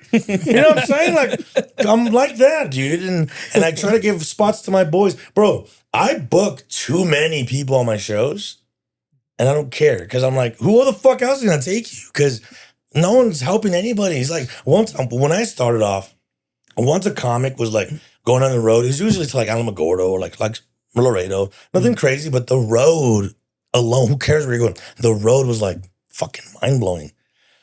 So if I'm getting these badass clubs, even if it's Hyenas, which is amazing, even if it's whatever the fuck, Upstage in San Antonio or Secret Group in Houston, the fact that I'm able to give my fellow brothers that, comedic brothers that, because no one else will, but I had the opportunity to do it, I'll do it. Yeah. Like, for example, Otis Hicks, Steve Pinkerton, love you guys. I love these guys. These guys are genuinely great guys and they're great comics. They just are. But I don't drink with them. We don't go to bars and hang out. I've never invited them to a cookout. But we're so like respectful to each other to where I took them on the road. So when people say, oh, he only takes his boys, No, I take people who I genuinely respect. Like I genuinely respect Otis a lot. Yeah. And I'm like, he deserves to be on these stages. They're both of them are hilarious. They're hilarious, Yeah. bro. I had seen Otis at an open mic. Same with Steve. And then when they did the Laugh Till Death, bro, I got to say one thing. I'm extremely grateful for all the comics that did that show for us. Too many black people? Too many. Yeah. Too many. That was it. Yeah. Anthony Otis, pick one. Yeah. Leave. there's only room for one in this town. No, but everybody in that night killed. Even Benny, who jumped on like last minute and did dude, that was awesome. Yeah. Yeah. But I asked for permission, by the way. I didn't just be like, go on. Yeah, Okay. Yeah. No, that was cool. I had a blast with that show. And to us, that was a different experience because I've loved comedy my whole life. Yeah. So to be able to dive into that world and get like a taste of it, like You guys got shit for not being comics and doing a comedy show. Mhm. And that show was one of the best shows produced in El Paso locally. And then the turnout was like 70 people or some shit. yeah. And you guys aren't comics and you guys did that shit. I was so happy. Like in a petty way too. I was like, no, what were you saying about them not being comics? And you guys were like, what were you saying? Because that was fucking awesome. Yeah. That was a great show. Thanks, man. Well, I don't think we're comics, but we have a platform and we fucking grind and we network. Dude, that mindset makes no fucking sense. Yeah. And that's how I know the assholes that talk like that, they don't do real venues because half the bookers I've been booked by, they're office guys. They're fucking, you know what I'm saying? They're business guys. They don't fucking do comedy, but they know the world and they're fans of whatever. Mhm. You know what I'm saying? So like having that whole like, oh, you're not a comic, but you're over here booking. Most of the bookers at prestigious clubs don't fucking care. They don't care about comedy like that, like we do. Mhm. They're a business guy. And if there's a market for comedy, they're gonna book. You know what I'm saying? So that always fucked with me. And that's another reason why I stopped taking in the hate because like I learned so much, and the hate I get is from people who clearly know so little. Mhm. So I'm like, you know what? Never mind. Because you guys did a great show. That show, that was awesome. Thanks, man. And we want to do another one too, but that night I realized how much work goes into it. Yeah. And to do the vision that we had, because for us it wasn't just the show; it was also like the content that came afterwards, like the social media and the clips. It takes a lot, and right now I think we're kind of just busy with a lot of stuff. But I do want to do another one. There were some tweaks that we want to do. Hell yeah. You know, I do agree that I think we booked too many comics, which was kind of cool. Really? You thought that? Yeah. I think like after the fact, I think like, scaling it back to, 3, 4 maybe. Okay. But no intermission? No intermission. No intermission. And props to you, man.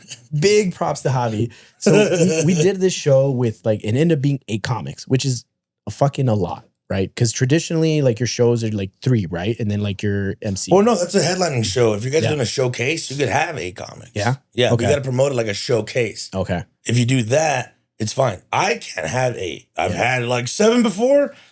Can't do that. The most I'll do is 5. But if you're doing a showcase, you can have like 8, 7.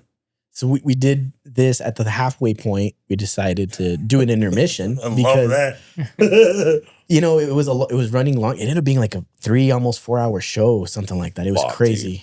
So we took a break, and then it was Javi's turn to go in after the intermission. Yeah.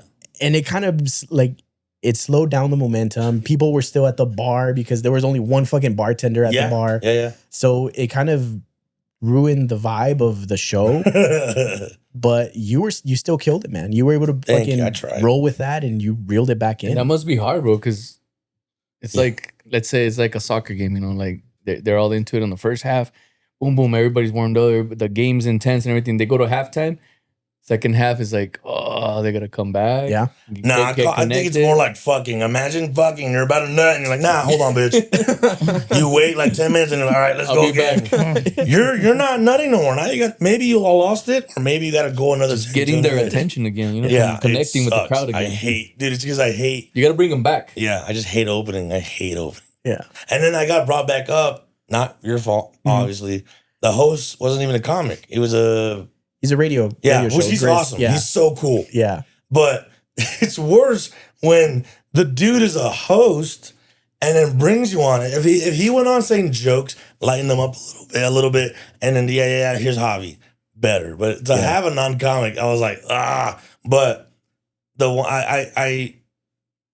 that was also a challenge. And if I'm not ready to challenge myself, the fuck am I doing as a comic? Like I can't get too comfortable. And I did a little bit. I got too comfortable a little bit. Yeah. And I'm trying right now to like go. I'm doing mics I hate that I don't want to do, but it's stage time. And if it's 2 people there, 1 person there, then I better make sure I'm better. I better make him laugh like a motherfucker. That's where my train of thought is now, because I don't want to get too comfortable, man. Well, to me, that showed to me that you're legit, because you were able to come back from something like that. That if it was somebody else, they would have fumbled it. Sure, in my opinion. Right. Okay. But I think you killed it, man. You got it. Man. You got it. Was it your strategy to put him at the spot that he went? No, dude, and that's where. Oh yeah, no clue. Just that's where in our end we've never done this before. So that was one of the things where we didn't. Like we did things that we thought would work with no experience in that realm, in that sense, other than the fact of what we've seen and what we thought would work. So I think if we do it again, definitely tweak some stuff. Yeah. But it's doable, man. And I had a blast doing it. I think it was great. Yeah, it scares me because now that I'm doing the drop-in, I booked so many comics for that already. Heath Cords, Charlie Mack, Emma Woman, Matt Lopes. I don't know if you guys know who Matt Lopes is. He's a huge TikToker, Instagrammer. He's fucking huge. And how we got connected was because people kept saying he copied my content, or they'll tell me I copied his content. Granted, he's bigger than me, so I got more of it. So I DM'd him once, and I was like, "Look, man, sorry for this comments. I keep getting tagged in your shit, or you keep getting tagged, whatever." And then he responded like, "Dude, it's because we're fat." I get Chris Farley all the time. I'm like, I get Chris Farley. I get what's the other guy? The bald dude. There's another guy, Will Sasso. Okay. I get Will Sasso all the time. It's like, so do I. Like, so like, it's just because we're fat, dude. They just think, oh, just because you guys are fat and you guys are like, whatever. And so we became closer there, and then we started talking more and more and more. And then I was doing live streams, and he wanted to dive into that. So then he hit me up about live streaming and whatever, right? So we've been cool as fuck. And we've been trying to work together because he sees that I do stand up. I saw he did stand up. I'm like, oh, I didn't know he did stand up. So then we bonded more. So then finally he found out that I was doing the drop in, and I hit him up and I was, hey man, you down to do it? Like, dude, I saw that you're doing that. Let's fucking do it. Let's co-headline though. He told me, let's co-headline. I'm like, are you serious? He's like, yeah. I was like, dude, I know you could kill it alone in El Paso. I know you can. You don't have to do this. Like, no, I want that. So now we're co-headlining a show in September together. September 18th and 19th. We're going to co-headline a show in El Paso. And like, I'm nervous because I'm producing all these shows. Yeah. I have help with my wife and Power Mirrors. Shout out to you, Power Mirrors, you fucking piece of shit. He's at Ojos Locos right now. No, he went actually like at 11 on my way over here. He's like, I'm going to go to Ojos Locos. Anyway, I'm waiting for you. He's a fucking piece of shit. But that fucks me up because I'm like, fuck, I'm a producer though. Yeah. So I all the stress you went through, I'm going to go through that. Yeah. And maybe worse because I got to get more chairs because I'm bringing people that pool, dog. Yeah. I'm worried, man. I am. So if you could give me tips, all your do's and don'ts, let me know, man. I'll take anything. That's how you were. He's like, hey, what's your homie's name that rents chairs. And jumping balloons? Oh shit, yeah. So my homie, he came through. No, he hooked you up with some chairs and stuff. Love that. Well, bro. because we needed more chairs. We sold more than we thought, and we're like, fuck, where are we gonna get chairs? Cheers, Papa. Cheers to that shit. Yeah. Badass motherfucker. So yeah, man. Let us know if you need help with whatever we're That's down. what I'm saying, dude. 70 people or whatever you had. It was a lot, like 70-ish for a showcase in El Paso.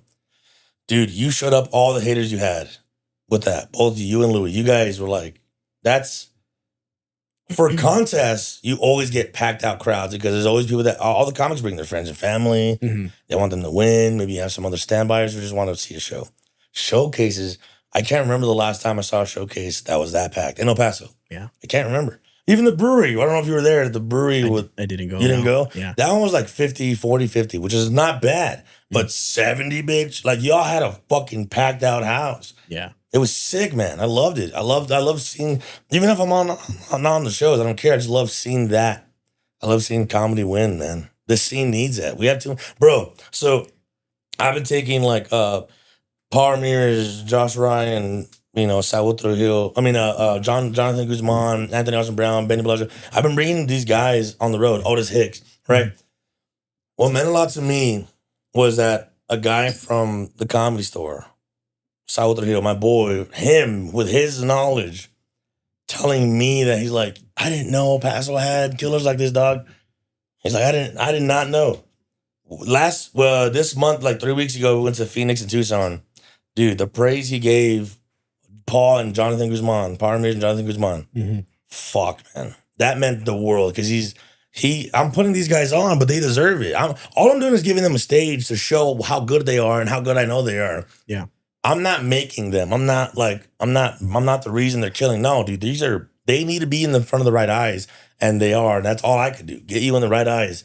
And dude, that meant the world. That's why also a lot of the hate I get in El Paso, I care about it less now because I have this guy who's from the store, and he's not sucking my ass because he'll tell me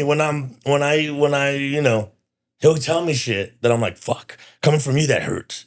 You know what I'm saying? But I'm gonna learn. But it's never shit that I can't evolve. I can't fix.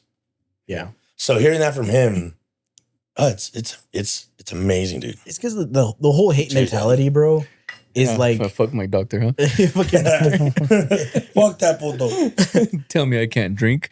Like the whole hate mentality, that's like low level shit, bro. You talk to business people, like people that have fucking made it. Everybody collabs, man. Like at the top, like, everybody's because they know like I got what it takes to make it. Sure. I don't need to be fighting for scraps, you know, because like I got my own shit going on, and that's where I see like usually. If people are being haters, I try to stay away from that, man. And I've done that. Like I've done that with the people that I've surrounded myself with. Yeah. I'd surround myself with winners or people that want to fucking win. Yeah, me too. So yeah, fuck all that noise, dude. No, dude, it sucks. And it also sucks because like there's this one cat that hates on me like a motherfucker. I know you know who it is, but I won't say it.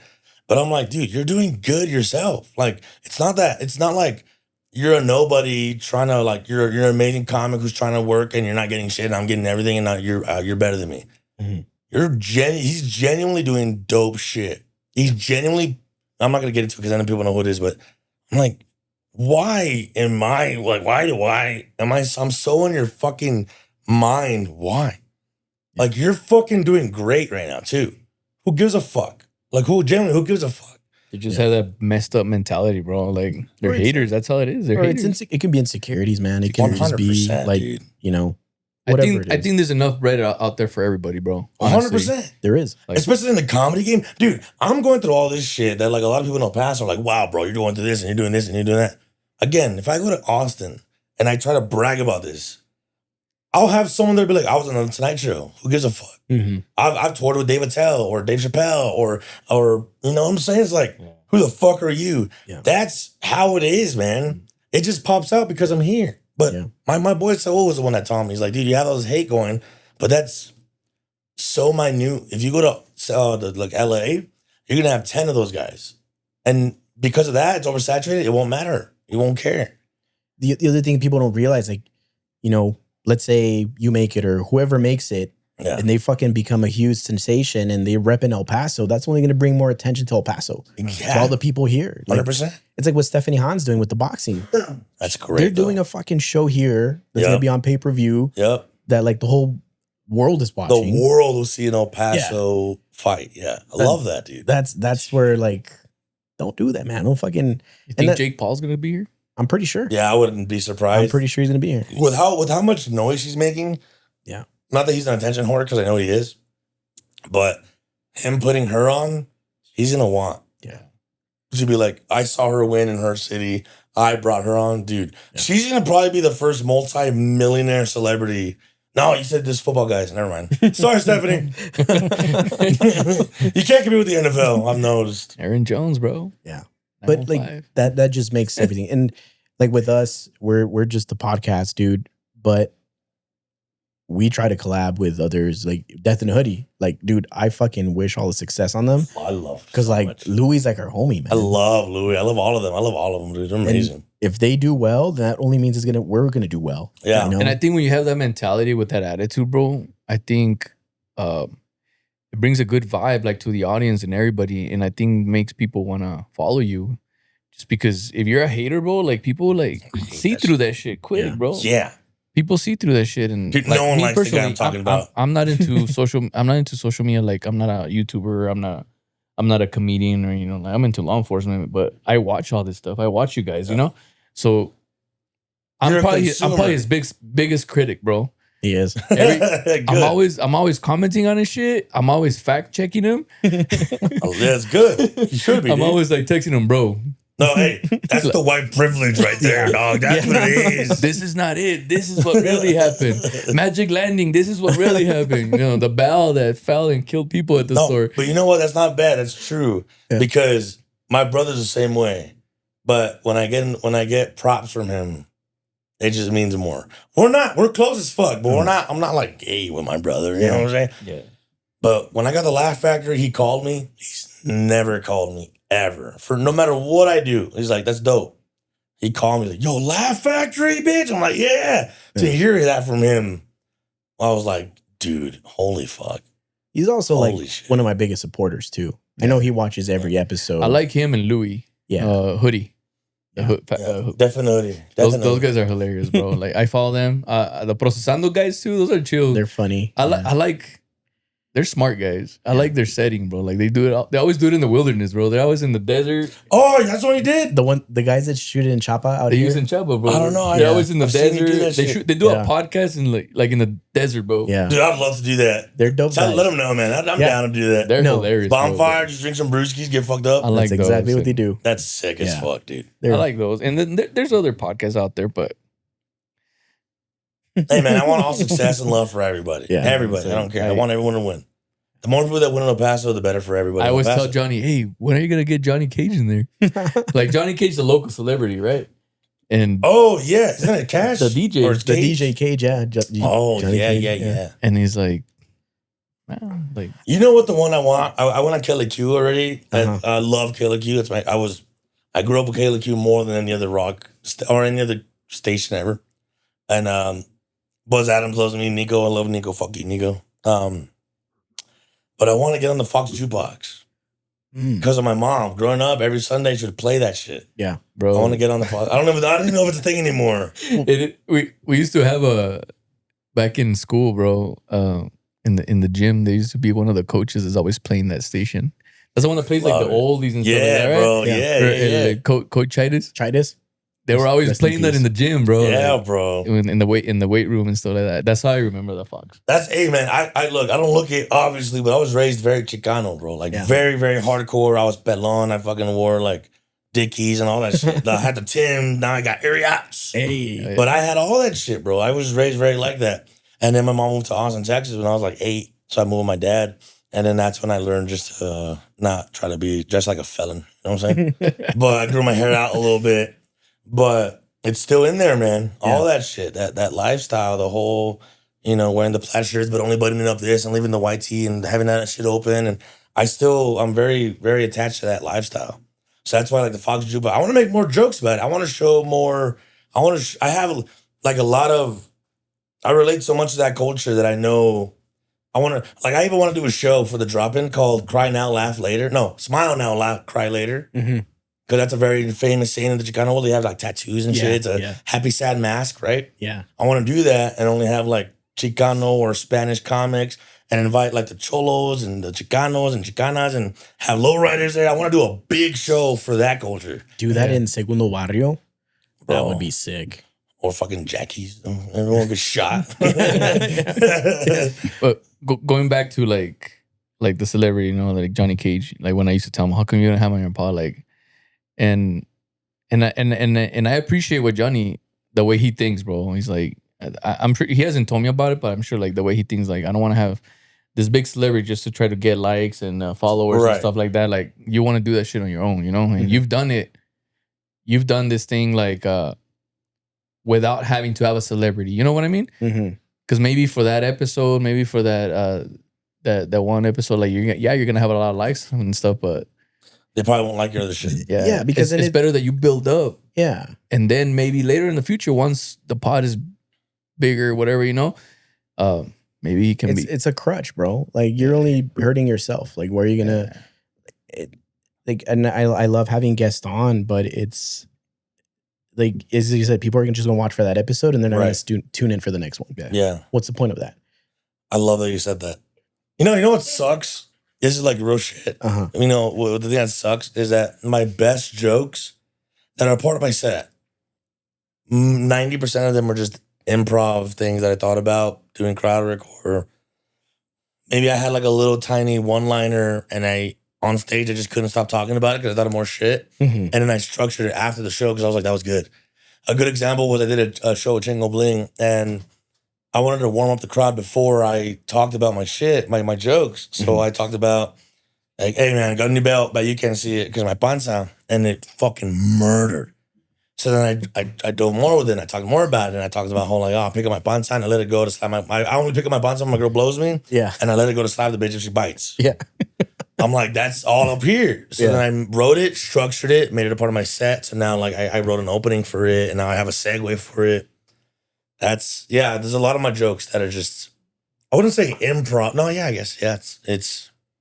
But I mean, comedy is really just taking life and finding the funny side to it, right? Like your everyday, like I'm pretty sure, I don't know if that actually happened where you had to do that, but like there was something. Did I lift it up? Yes, not slapped her with it. Yeah, no. but like the thought of that, like it came from somewhere, right? Yeah. Like it always stems from like the truth, and then you stretch it out to make it funny. It's funny you say that because I did that last year in like June or whatever. Uh-huh.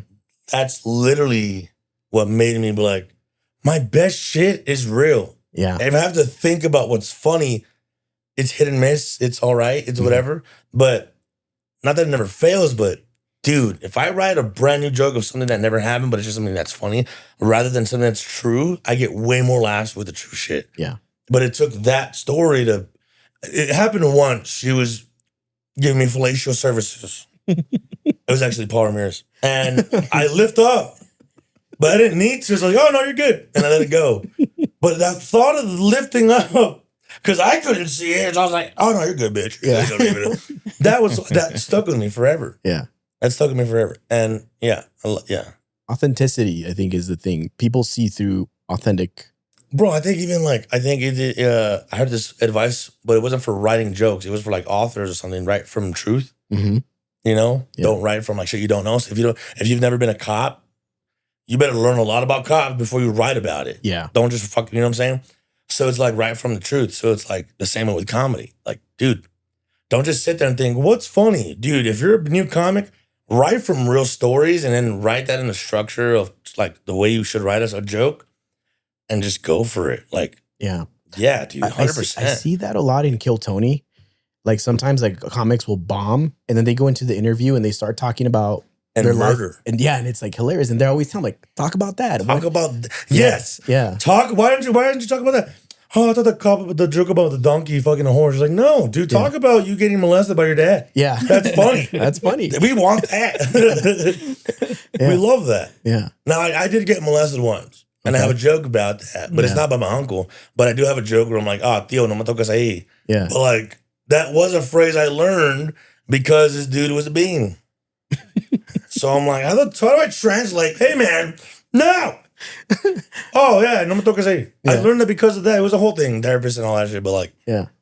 So I'm like, I'm going to use that. It's funny. That's funny. What do you know what's funny? Real quick, Paul Ramirez, I told him a story about like, the whole story about how I got molested. The whole story. Yeah. That same night, used it in a bit.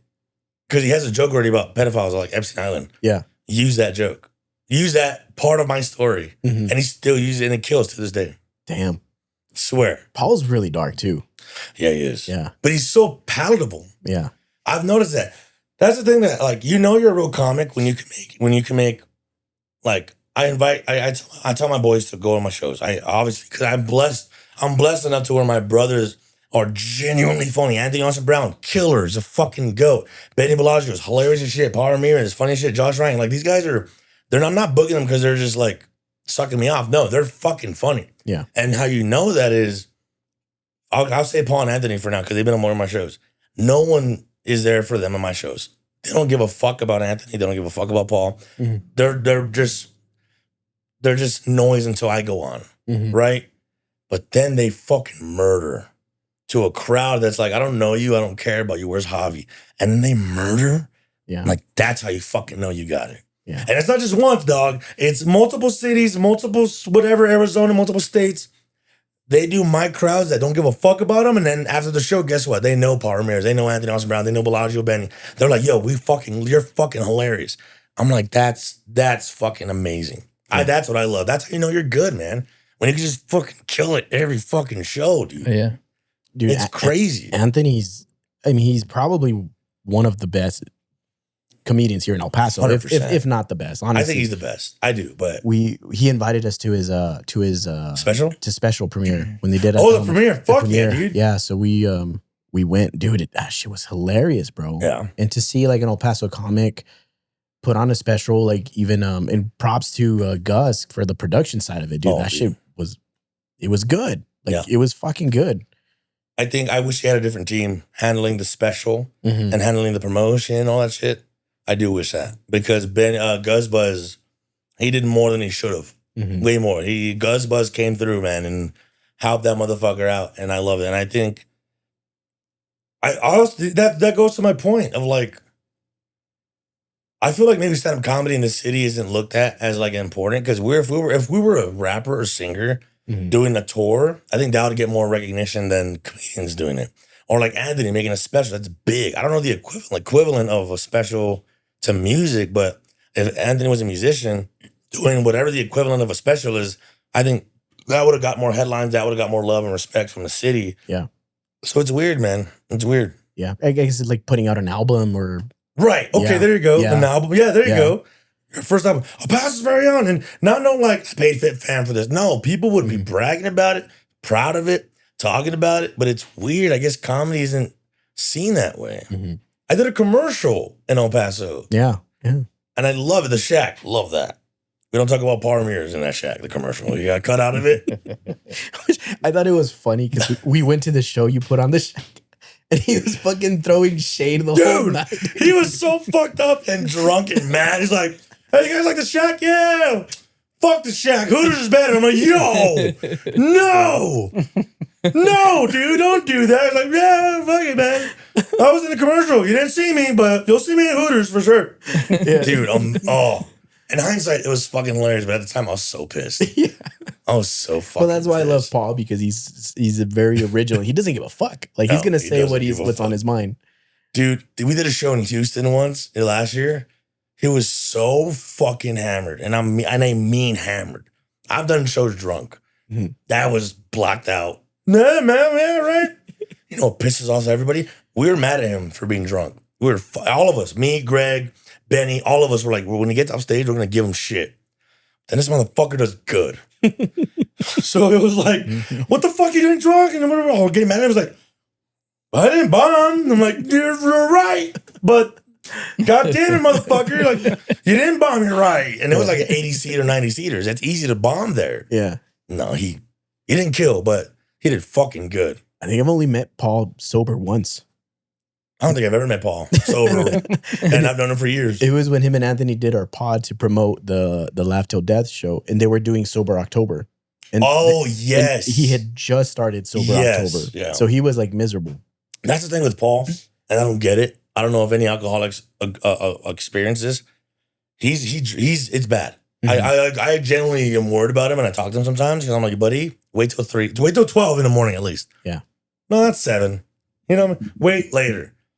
But he could stop like that. Like this, he could just stop. He's a functioning alcoholic. That's what he says too. Yeah. And I used to think that was like a myth, and that's like, no, dude. Yeah, I have another friend who can get fat and lose weight. Easy. Damn. Because he's like, I gotta lose weight now because I got too fat. And he gets to lose weight. He's like, all right, now I can eat again to get fat. I swear that's his mentality. It's like, yo, you lost weight. No, I want to get fat again right now, but I just gotta lose the weight. There's that fucking UFC fighter. Who is it? Patty the Batty. Patty the Batty. He's the Patty the Batty of El Paso. Because it's generally his train of thought is like, yeah, I got tits. All right, diet. All right, I'm good. I can get fat again. It's weird, bro. He doesn't prepare for fights. He prepares for like fast food. Okay. That's what he prepares for. Damn. So that's Paul. Paul's like, I got to do Sober October. I'm like, good luck. He's fine. It's funny because he's like, who's that guy? And he looks at me And he's like, oh, fuck, he's not going to say anything. I'm waiting for you. Ask me something, I'm motherfucker. like, all right, yeah. Talk. Come on. Go around. Give me something, dude. Let's go around. But yeah, that was it. That was my your moment. No, dude, give me another question. Or I walk out right now. And I'm taking all the fucking padulces. Say something, dog. Oh, man. You want a question? Whatever you want, baby. Damn, man. Joke. At this point, I'll take anything. Give me a question and a joke. You're putting him on the spot. Dude. I know. Good. That's even harder. Yeah. That's the most talk you've done this whole makes podcast. me harder. Makes you harder. Yeah, dude. We're making history. Putting me This is on the the most we've spot. spoken on this podcast ever. That's right. No, man, I think you've had a lot of success, like local, and you've talked about, California, going everywhere else. Like, where else would you want to go? New York. New York.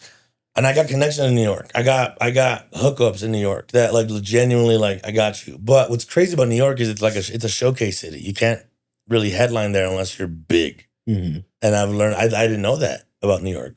So I got told like, yeah, I could put you at the Comedy Cellar. We got showcases. I'm like, the fucking Cellar's like, yeah, that's up there with the store. Yeah. Comedy Store. I'm like, yeah. I'm like, oh, we could do the New York Comedy Club. There's showcases there. And my boy Matt Lopes, he told me that he has this show called The Boyfriends Club. Mm-hmm. Sounds gay, but it looks a lot of fun. It's a I'm showcase. interested. On my way, dude. Booking now, dude. But New York, yeah. But what I also want to do though, which is funny, because you know what's cool?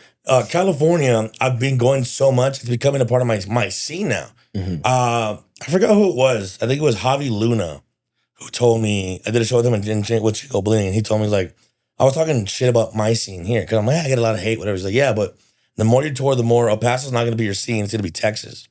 And now I'm feeling Texas because I know comics in Austin, San Antonio, Houston. So now I genuinely feel like my scene isn't even El Paso anymore. Like it's weird, night and day. Like I didn't like. It's weird because now I genuinely don't think El Paso is my scene anymore. It's Texas because it's where anyways. I'm getting the same feeling with California. I've gone so much. It's becoming a second home, which is weird. I never thought I would say that ever. That's good. But I know, yeah, it's great, bro. Yeah. I love that. So I know so many comics over there, especially from the store. A lot of the guys from the store follow me back, and I might work with soon and all that. There's a guy named Hormos. I love you, Hormos. You're amazing. So yeah, dude, it's cool. It's fucking awesome. But what I want to do, yes, New York, that's like the creme de la creme. That's where like I think the best stand-up comics come from, New York.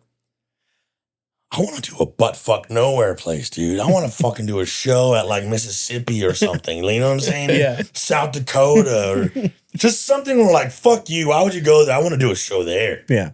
Just no, like a shitty state. Somewhere where like if shit goes wrong, there's a possibility of getting lynched. Good. Yeah. I want a story, dude. Confederate flags everywhere. I need stories for podcasts. I don't got good stories, but yeah, I went to LA, guys. No, you want to hear about the trenches, dog. Yeah. I want stories with the trenches. I was in Georgia. Southern Georgia. Southern Georgia. I participated in the lynching. It was fun, but I felt bad. I'm not racist. I have black friends. I think it's funny how like Dave Chappelle lives in Ohio. Dude, that makes no sense. With like a bunch of white people. A bunch of whiteys. And it's funny because he's like buying the businesses. Yeah, he's taking over. He's taking over. He's like, slowly, he's like, yeah, we're taking it back, bitch. Yeah. I love it. Yeah, he had a joke about it on his last special, right? About that, about how he's slowly taking over the town. Yeah. They thought I was doing him a favor. No, I'm taking over this bitch. Like, That's funny, bro. Who's your favorite comic of all time? My favorite comic of all time? Yeah. Damn. Other than Bill Cosby. I do like Dave Chappelle a lot. Tim Allen. Woody Allen. Ellen DeGeneres. Ellen DeGeneres. Robin Williams. He just hung himself. What's wrong with Robin Williams? What's wrong with him? He seems like a good hang. No, you know who I like? I like Dave Chappelle. I like Chris Rock a lot. Wow, a lot of blacks. He likes the brothers. Yeah, I think Chris Rock gets down, bro. Get more diverse. We need more whites in that. Your whites. Give me a whitey you like.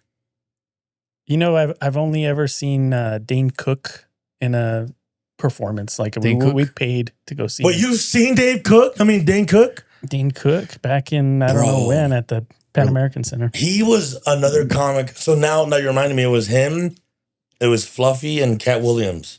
they were my my holy trio when growing up. Yeah, I watched the Circle special on HBO. Yeah. A million beats. It's like the fucking beats. Remember that? Me and my wife love that special, dude. He's amazing. Hey, which one's that white guy that just talks shit to people all day? Matt Rife. Bill Burr? Matt Rife. Matt Rife. He does a lot of like crowd work. Bro, Yeah. okay, get this. Like I said, I used to watch Laugh Factory clips in high school. Yeah. I would see his clips, and he was this buff, but skinnier, but buff still. Uh-huh. And I used to be like, who the hell is this pretty asshole? This fucking idiot. Yeah. He was way thinner though, but still jacked. But I was like, he's a fucking cute boy. Fuck him. And by accident, I'm doing work, and YouTube autoplays another video. It played one of his shit, and I don't know who it is. And I'm like, this guy's good. This guy's funny. I was like, no, fuck. God damn it. I didn't want to like this guy. Yeah. And now he's fucking huge, bro. He's hilarious, bro. He's huge. Yeah. Adam Sandler was pretty good too. I'm not a fan of his stand-up though. He's funny in podcasts or interviews or whatever, Yeah. movies. I just can't get into them in podcasts. Yeah. What's the other with Trevor Wallace is another pretty funny. Oh, the black guy? No, the other white guy. White guy. He does a lot of skits and like. Oh, social media. yes, Trevor Wallace. Trevor Wallace. Yeah. He's pretty funny. He's genuine. He's a genuine Yeah. stand-up comedian. He's Yeah. fucking good, bro. Yeah. Yeah, he's good. He's good. There's a lot of like up and coming comics, man. You know what's funny? I don't want to do theater. No? I want to because that's what you're supposed to do as a comic, right? Uh-huh. That's your next level. Every comic goes to this. They get so big where they don't want Laugh Factory no more. They need a theater. Mhm. That's the next step when you get that big. You don't do clubs no more because you can't. You have too many fans. Also, it's better because you do like 2 shows a night instead of a weekend in El Paso or a weekend in San Antonio. You do 2 shows back to back in a theater and you go home. You're fine. You're good.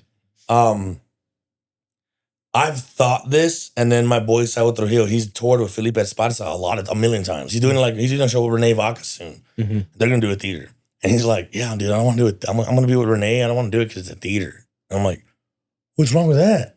And I was like, "Wait," and so I used my theory. I was like, "Is it because like it's so massive, you just don't know what less?" Because yeah, no matter how good you're doing, no matter how much you're murdering. It's just weird. It's like there's always dead air somewhere, dead space. It's like it's bad. I love every venue I've ever been to. I don't care how packed it is. I just love the intimacy. I love it. Yeah. I fucking love it. Yellow Door last year, they were the first time I went to the National Lampoon Yellow Door in San Diego. They were in a theater. It was a theater renovated to a comedy club. I hated it. There was like 70 people there, but it looked like there was 20.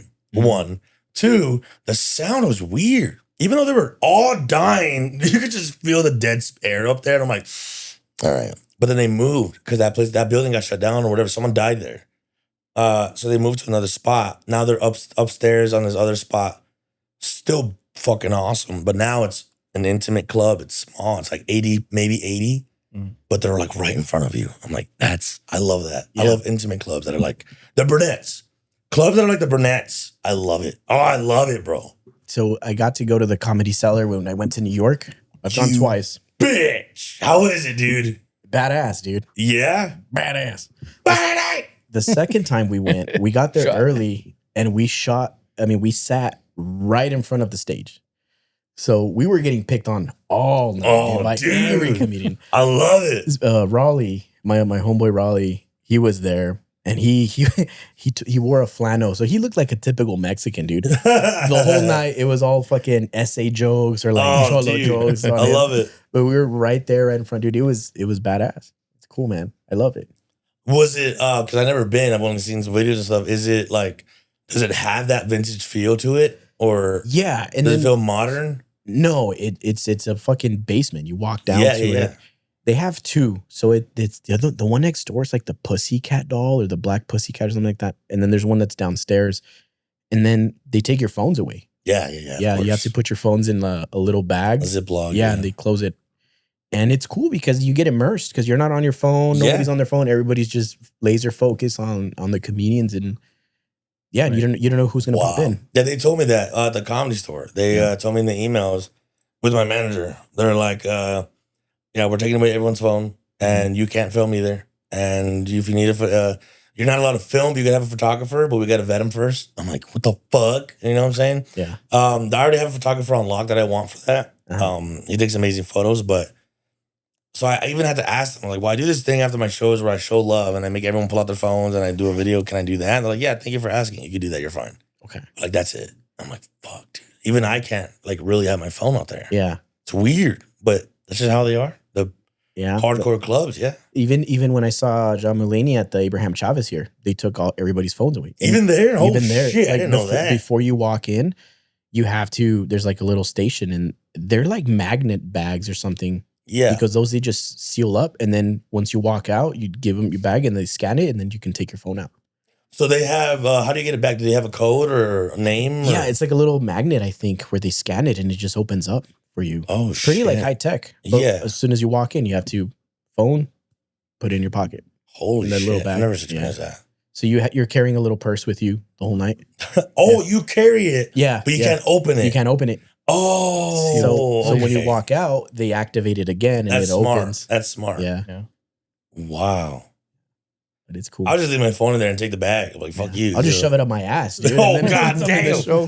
God damn. I love that. Good old, Your prison pocket. good old prison The pocket. prison wallet, baby. My brother showed me this technique. Oh, Wish Canelo showed me this, bro. Hold on, you're gonna tell me what the tip was for. What's all that money for, dude? Oh, okay. So I was telling these guys how about your live streams, man. And I was explaining, because they're not really on like the TikTok scene. Yeah. So I was explaining what galaxies are. Yeah. So I'll let you break it down, man. So What I do or what galaxies are? what they are and what you do. God damn it. When, All right. So we were going to do a little. You son of a bitch. Can I take it home with me, motherfucker? Yeah. So we got, So we all pitched in $500 God damn. to see Javi throw it back. I mean, I would have done it for the donuts, dog. You didn't have to do all that. I would have done it for just this. You let me take home a pan dulce. I would have twerked all you wanted, dog. Come on, dude. All right. No, so a galaxy on TikTok. Are you guys familiar with Twitch? They're in A their little 40s. bit. Yeah. Oh, fuck. All right. I've seen streamers that So they get on Twitch. when you stream, there's this thing called Galaxy, which is someone basically to dumb it down, but not exactly what it is. They're just donating to you. They're giving you a tip like you would a waiter. Okay? But sometimes what's cool about TikTok is they'll be like, instead of just being like, here's $5 and then nothing happens and you just get a thank you, like a effect of a galaxy comes out. So they have like hundreds of effects. Let's hit a cock. You want a cock to pop up? It's like $20. So you got to donate $20 to have a cock pop up and slam you in the face. That's literally what it is. But it's like all kinds of hearts. It's bears, it's unicorns, or race cars, explosions. Galaxies, though, is the more expensive one that's more affordable. Like it's the pricier, affordable one to where, because TikTok takes a cut. So if you want to like make a good amount, you want a Galaxy because no matter how much cut they take, well, they take their cut, you're still getting a good amount, like $10 or some shit. Sure. So what I do is instead of being like, guys, please give me the money, please, please. I'll be like, hey, I'll throw it back for like 5 galaxies, 10. Or I play Minecraft, so I'll be like, I'll die for 10 galaxies or 1 galaxy or whatever. Or I'll delete my world. Because you gotta make a world. You gotta make 100 of worlds if you want. But if I spend a lot of time and I have a dog and I build a house and a castle and whatever, send me 10 galaxies, I'll delete the whole world and I lose everything. Yeah. Oh shit. And people will do that. I've had people send me to a world I love and then they'll delete it and then send me to a world I hate. And then I'll make progress on the world I hate. And that same motherfucker will destroy it and be like, start fresh in that same world. And I'm like, you son of a bitch. So that's a galaxy. Yeah. I remember the first time I jumped into one of your streams, dude, you were playing Minecraft. And I'm a gamer, dude. I've been playing Minecraft for years. Yeah. And I was like, fucking Javi sucks at Minecraft, dude. Yeah, dude. 100%. But then I realized it's like, why even try if people are going to pay and make you delete the world? So I'm like, I would be fucking around too, man. Like sometimes I forget why I'm playing Minecraft. Yeah. And they'll be like, hey, I'm going to delete your world. I'll be like, no, don't. Please don't. Stop. And I'm serious. And I'll get a text from her. Hey, you fucking idiot. No, say yes. We got to pay some bills, motherfucker. I'm like, oh, go. Oh, yeah, do it. Do it then. Fuck you. So sometimes I forget. 'Cause I put too much time in this world. Yeah. So. Well, he had told me that you play, and I was like, "Oh, cool! Let's get on there with him, and we'll go beat the I'm dragon." down, Dude. Yeah. I got all excited, and he's like, "Oh no, he's not that good." I was like, "Oh, okay." Okay, hold on, pussy. You guys are good. Let's play. That way, dude, I promise you, if we play and there's progress made, Yeah. that will change the game. Everyone will be like, yo, Javi, keep them on, because fuck you. I've had someone come back to my streams after months and be like, are you still fucking here? Like, you're barely building the base. What are you doing? I'm like, because I had to delete it. Yeah. So like, put it higher. And there was a time, like a couple of months, where I made thousands because people would just be like, fuck your world, Javi. Fuck you. And you would think in my head, I'm like, hey, money. No, I was pissed. Because they'll delete my world, send me to a world I love, delete that world, send me to a world I hate. I'll make progress in that world and be, hey, you're making progress. Yeah, fuck you, bro. You sent me here trying to fucking bring me down. Yeah, delete it. Start over, bitch. And I'm like, dude, fuck you. I've stopped playing. Like, I'll stop playing for like a week. I'll be like, I can't deal with the abuse. I'm tired of it. Damn. And then she'll be like, we need money, bitch. Go stream. Dumb bitch. Go throw it back. Yeah, and this is like when my touring wasn't doing that. Like, now I'm touring enough where like I'm good. Yeah. Dude, my first half of the year, this year, I'm doing already two times more shows than last year, period. I'm booking like crazy, bro. I just got an email right now for another show for Florida. Fuck yeah. I'm booking, well, to be fair, I'm emailing them. I'm not being reached out to, but yeah. Man, I got to be on the road a lot. Yeah. I got to be on the road a lot. Oh, yeah. That's what's up, man. We're doing our taxes now? Yeah. Now that I'm self-employed, I forgot about taxes and shit. Yeah. It's so much to the point where I want to stop taking like paid sponsorships, and I want to maybe slow down on the road and shit. Yeah. But no, you just got to figure out how to manage it. Do you have to run it as like an LLC or like sole proprietor? I have to, but I haven't yet. Oh, okay. I have to get an LLC. I do. Okay. I do. I do. And I'm going to get on it soon. Dude, yeah. LLC now, I didn't know any of that shit, but now I know all of it, but not because I want to. I just, like, you know what's so cool though with the ChatGPT, like getting so much help from it for so long? Uh-huh. Now I have enough knowledge to where Benny, he's headlining now. I helped Benny. And I told him, no, don't do that. Don't do that, Ray. Do a versus or do a this or do a that. Yeah. He's like, whoa, what is that? And I'm like, oh, yeah, here you go. I told you all this information. Because now that he's barely, even Anthony Austin Brown, he deserves to go on the tour. He deserves to be on the road on his own and bring his own people. Yeah. And even him, I'm like, yo, if you do this, though, do this and do that and do this. And I'm not even talking about my experience because I have followers. So I don't need to do, I skipped a lot of like the struggle part of like having to put up with shit. That now it could be a little bit of a diva, but like, nah, I'm gonna get this or I'm not gonna do your show. And usually it works. Like 9 out of 10 times it works. But someone like Anthony or Benny who are barely starting the headline, they need to put up with more shit. So I'm like, okay, here's a way to put up with it, but still making money. Do this. Even the drop-in, I'm booking comics, right? There's a comedian here who used to book a lot of shows over the comics, but he would lose a lot of money on them because he wouldn't do the rate properly. He would literally give them everything and then pay for the hotels and all that. And it's like, no, Bubba, like, no, you're an independent producer. You're not up there yet to do that. Like other prestigious clubs or even like low class, not even low class, but like newer clubs where you can't afford to do that yet. Yeah. So these are the rates you should do. And I didn't know that. I knew he was fucking up before I started touring. Once I started touring, I realized how much he was fucking up. So I tried to talk to him about, look, man, there's this and that and this and that. And you don't got to pay for travel all the time. So stop doing that because you're not ready for that. You don't have enough credit. You don't have enough funds. You don't have enough all that. No. And then promoting, you pay and do all the promoting. It's rare. Even now with my ChatGPT and all that, it's rare when the venue helps a lot with promoting. They'll promote, but it's all on the comic. They got to put all the money and they got to put all, but no, this other guy does all of it. And I'm like, no, stop doing that. So do you get a flat rate or do you get a percentage of ticket sales? I've only done flat rates in El Paso because it's like $50. Yeah. It's because I need stage time, but they still pay me because I promote, whatever. But on the road, I've never done a flat rate because I've sold out enough or pulled enough to where if I do a flat rate of $1,200, I know I'm going to make 18 or 2,000 or whatever. So I don't do that because of what I know how much I could pull. Like Texas, I'll never do a flat rate in Texas. If my growth keeps, if I stay relevant, and keep growing, no. But like, I'm down to do a flat rate with maybe Florida. I'm going to Florida.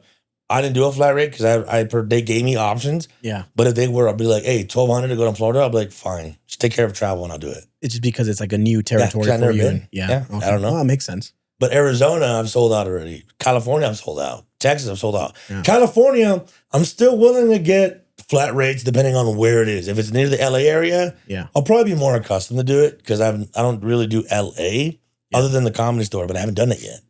But like I've done San Diego, I've done Downey. Yeah. So I know with those, no flat rate. I'm gonna risk it on tickets because I know it will benefit me more for sure. Yeah. Damn. That's dope, man. But like Sacramento, I've never been, probably do a flat rate. If they offer it. Like if they'd rather me do a door deal, I'll do a door deal. Sometimes it costs, because sometimes it pays off to bet on yourself.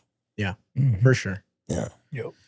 Before we wrap up, man, I really, I know you got some shows coming up, some local stuff, some tours. You want to shout out some of your dates and all that stuff? Hey, motherfuckers. Brea, California, April 16th. I'm going to do a show. Be there or you're gay. El Paso, Texas, April 23rd, comic strip. Click the link in my bio on my IG or from this clip that they're posting, follow me on that and get your tickets.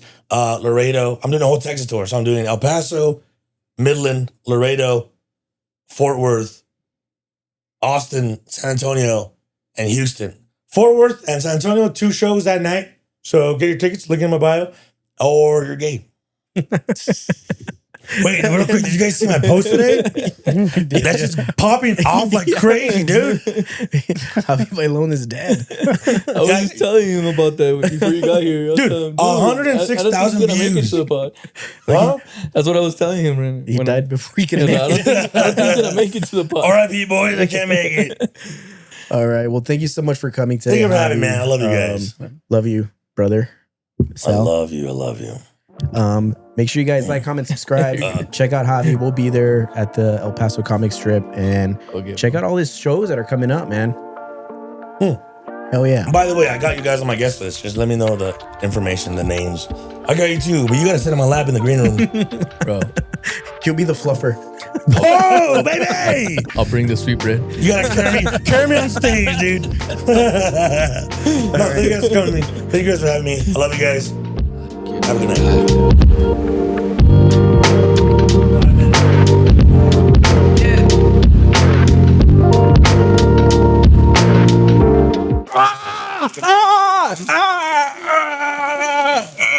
night.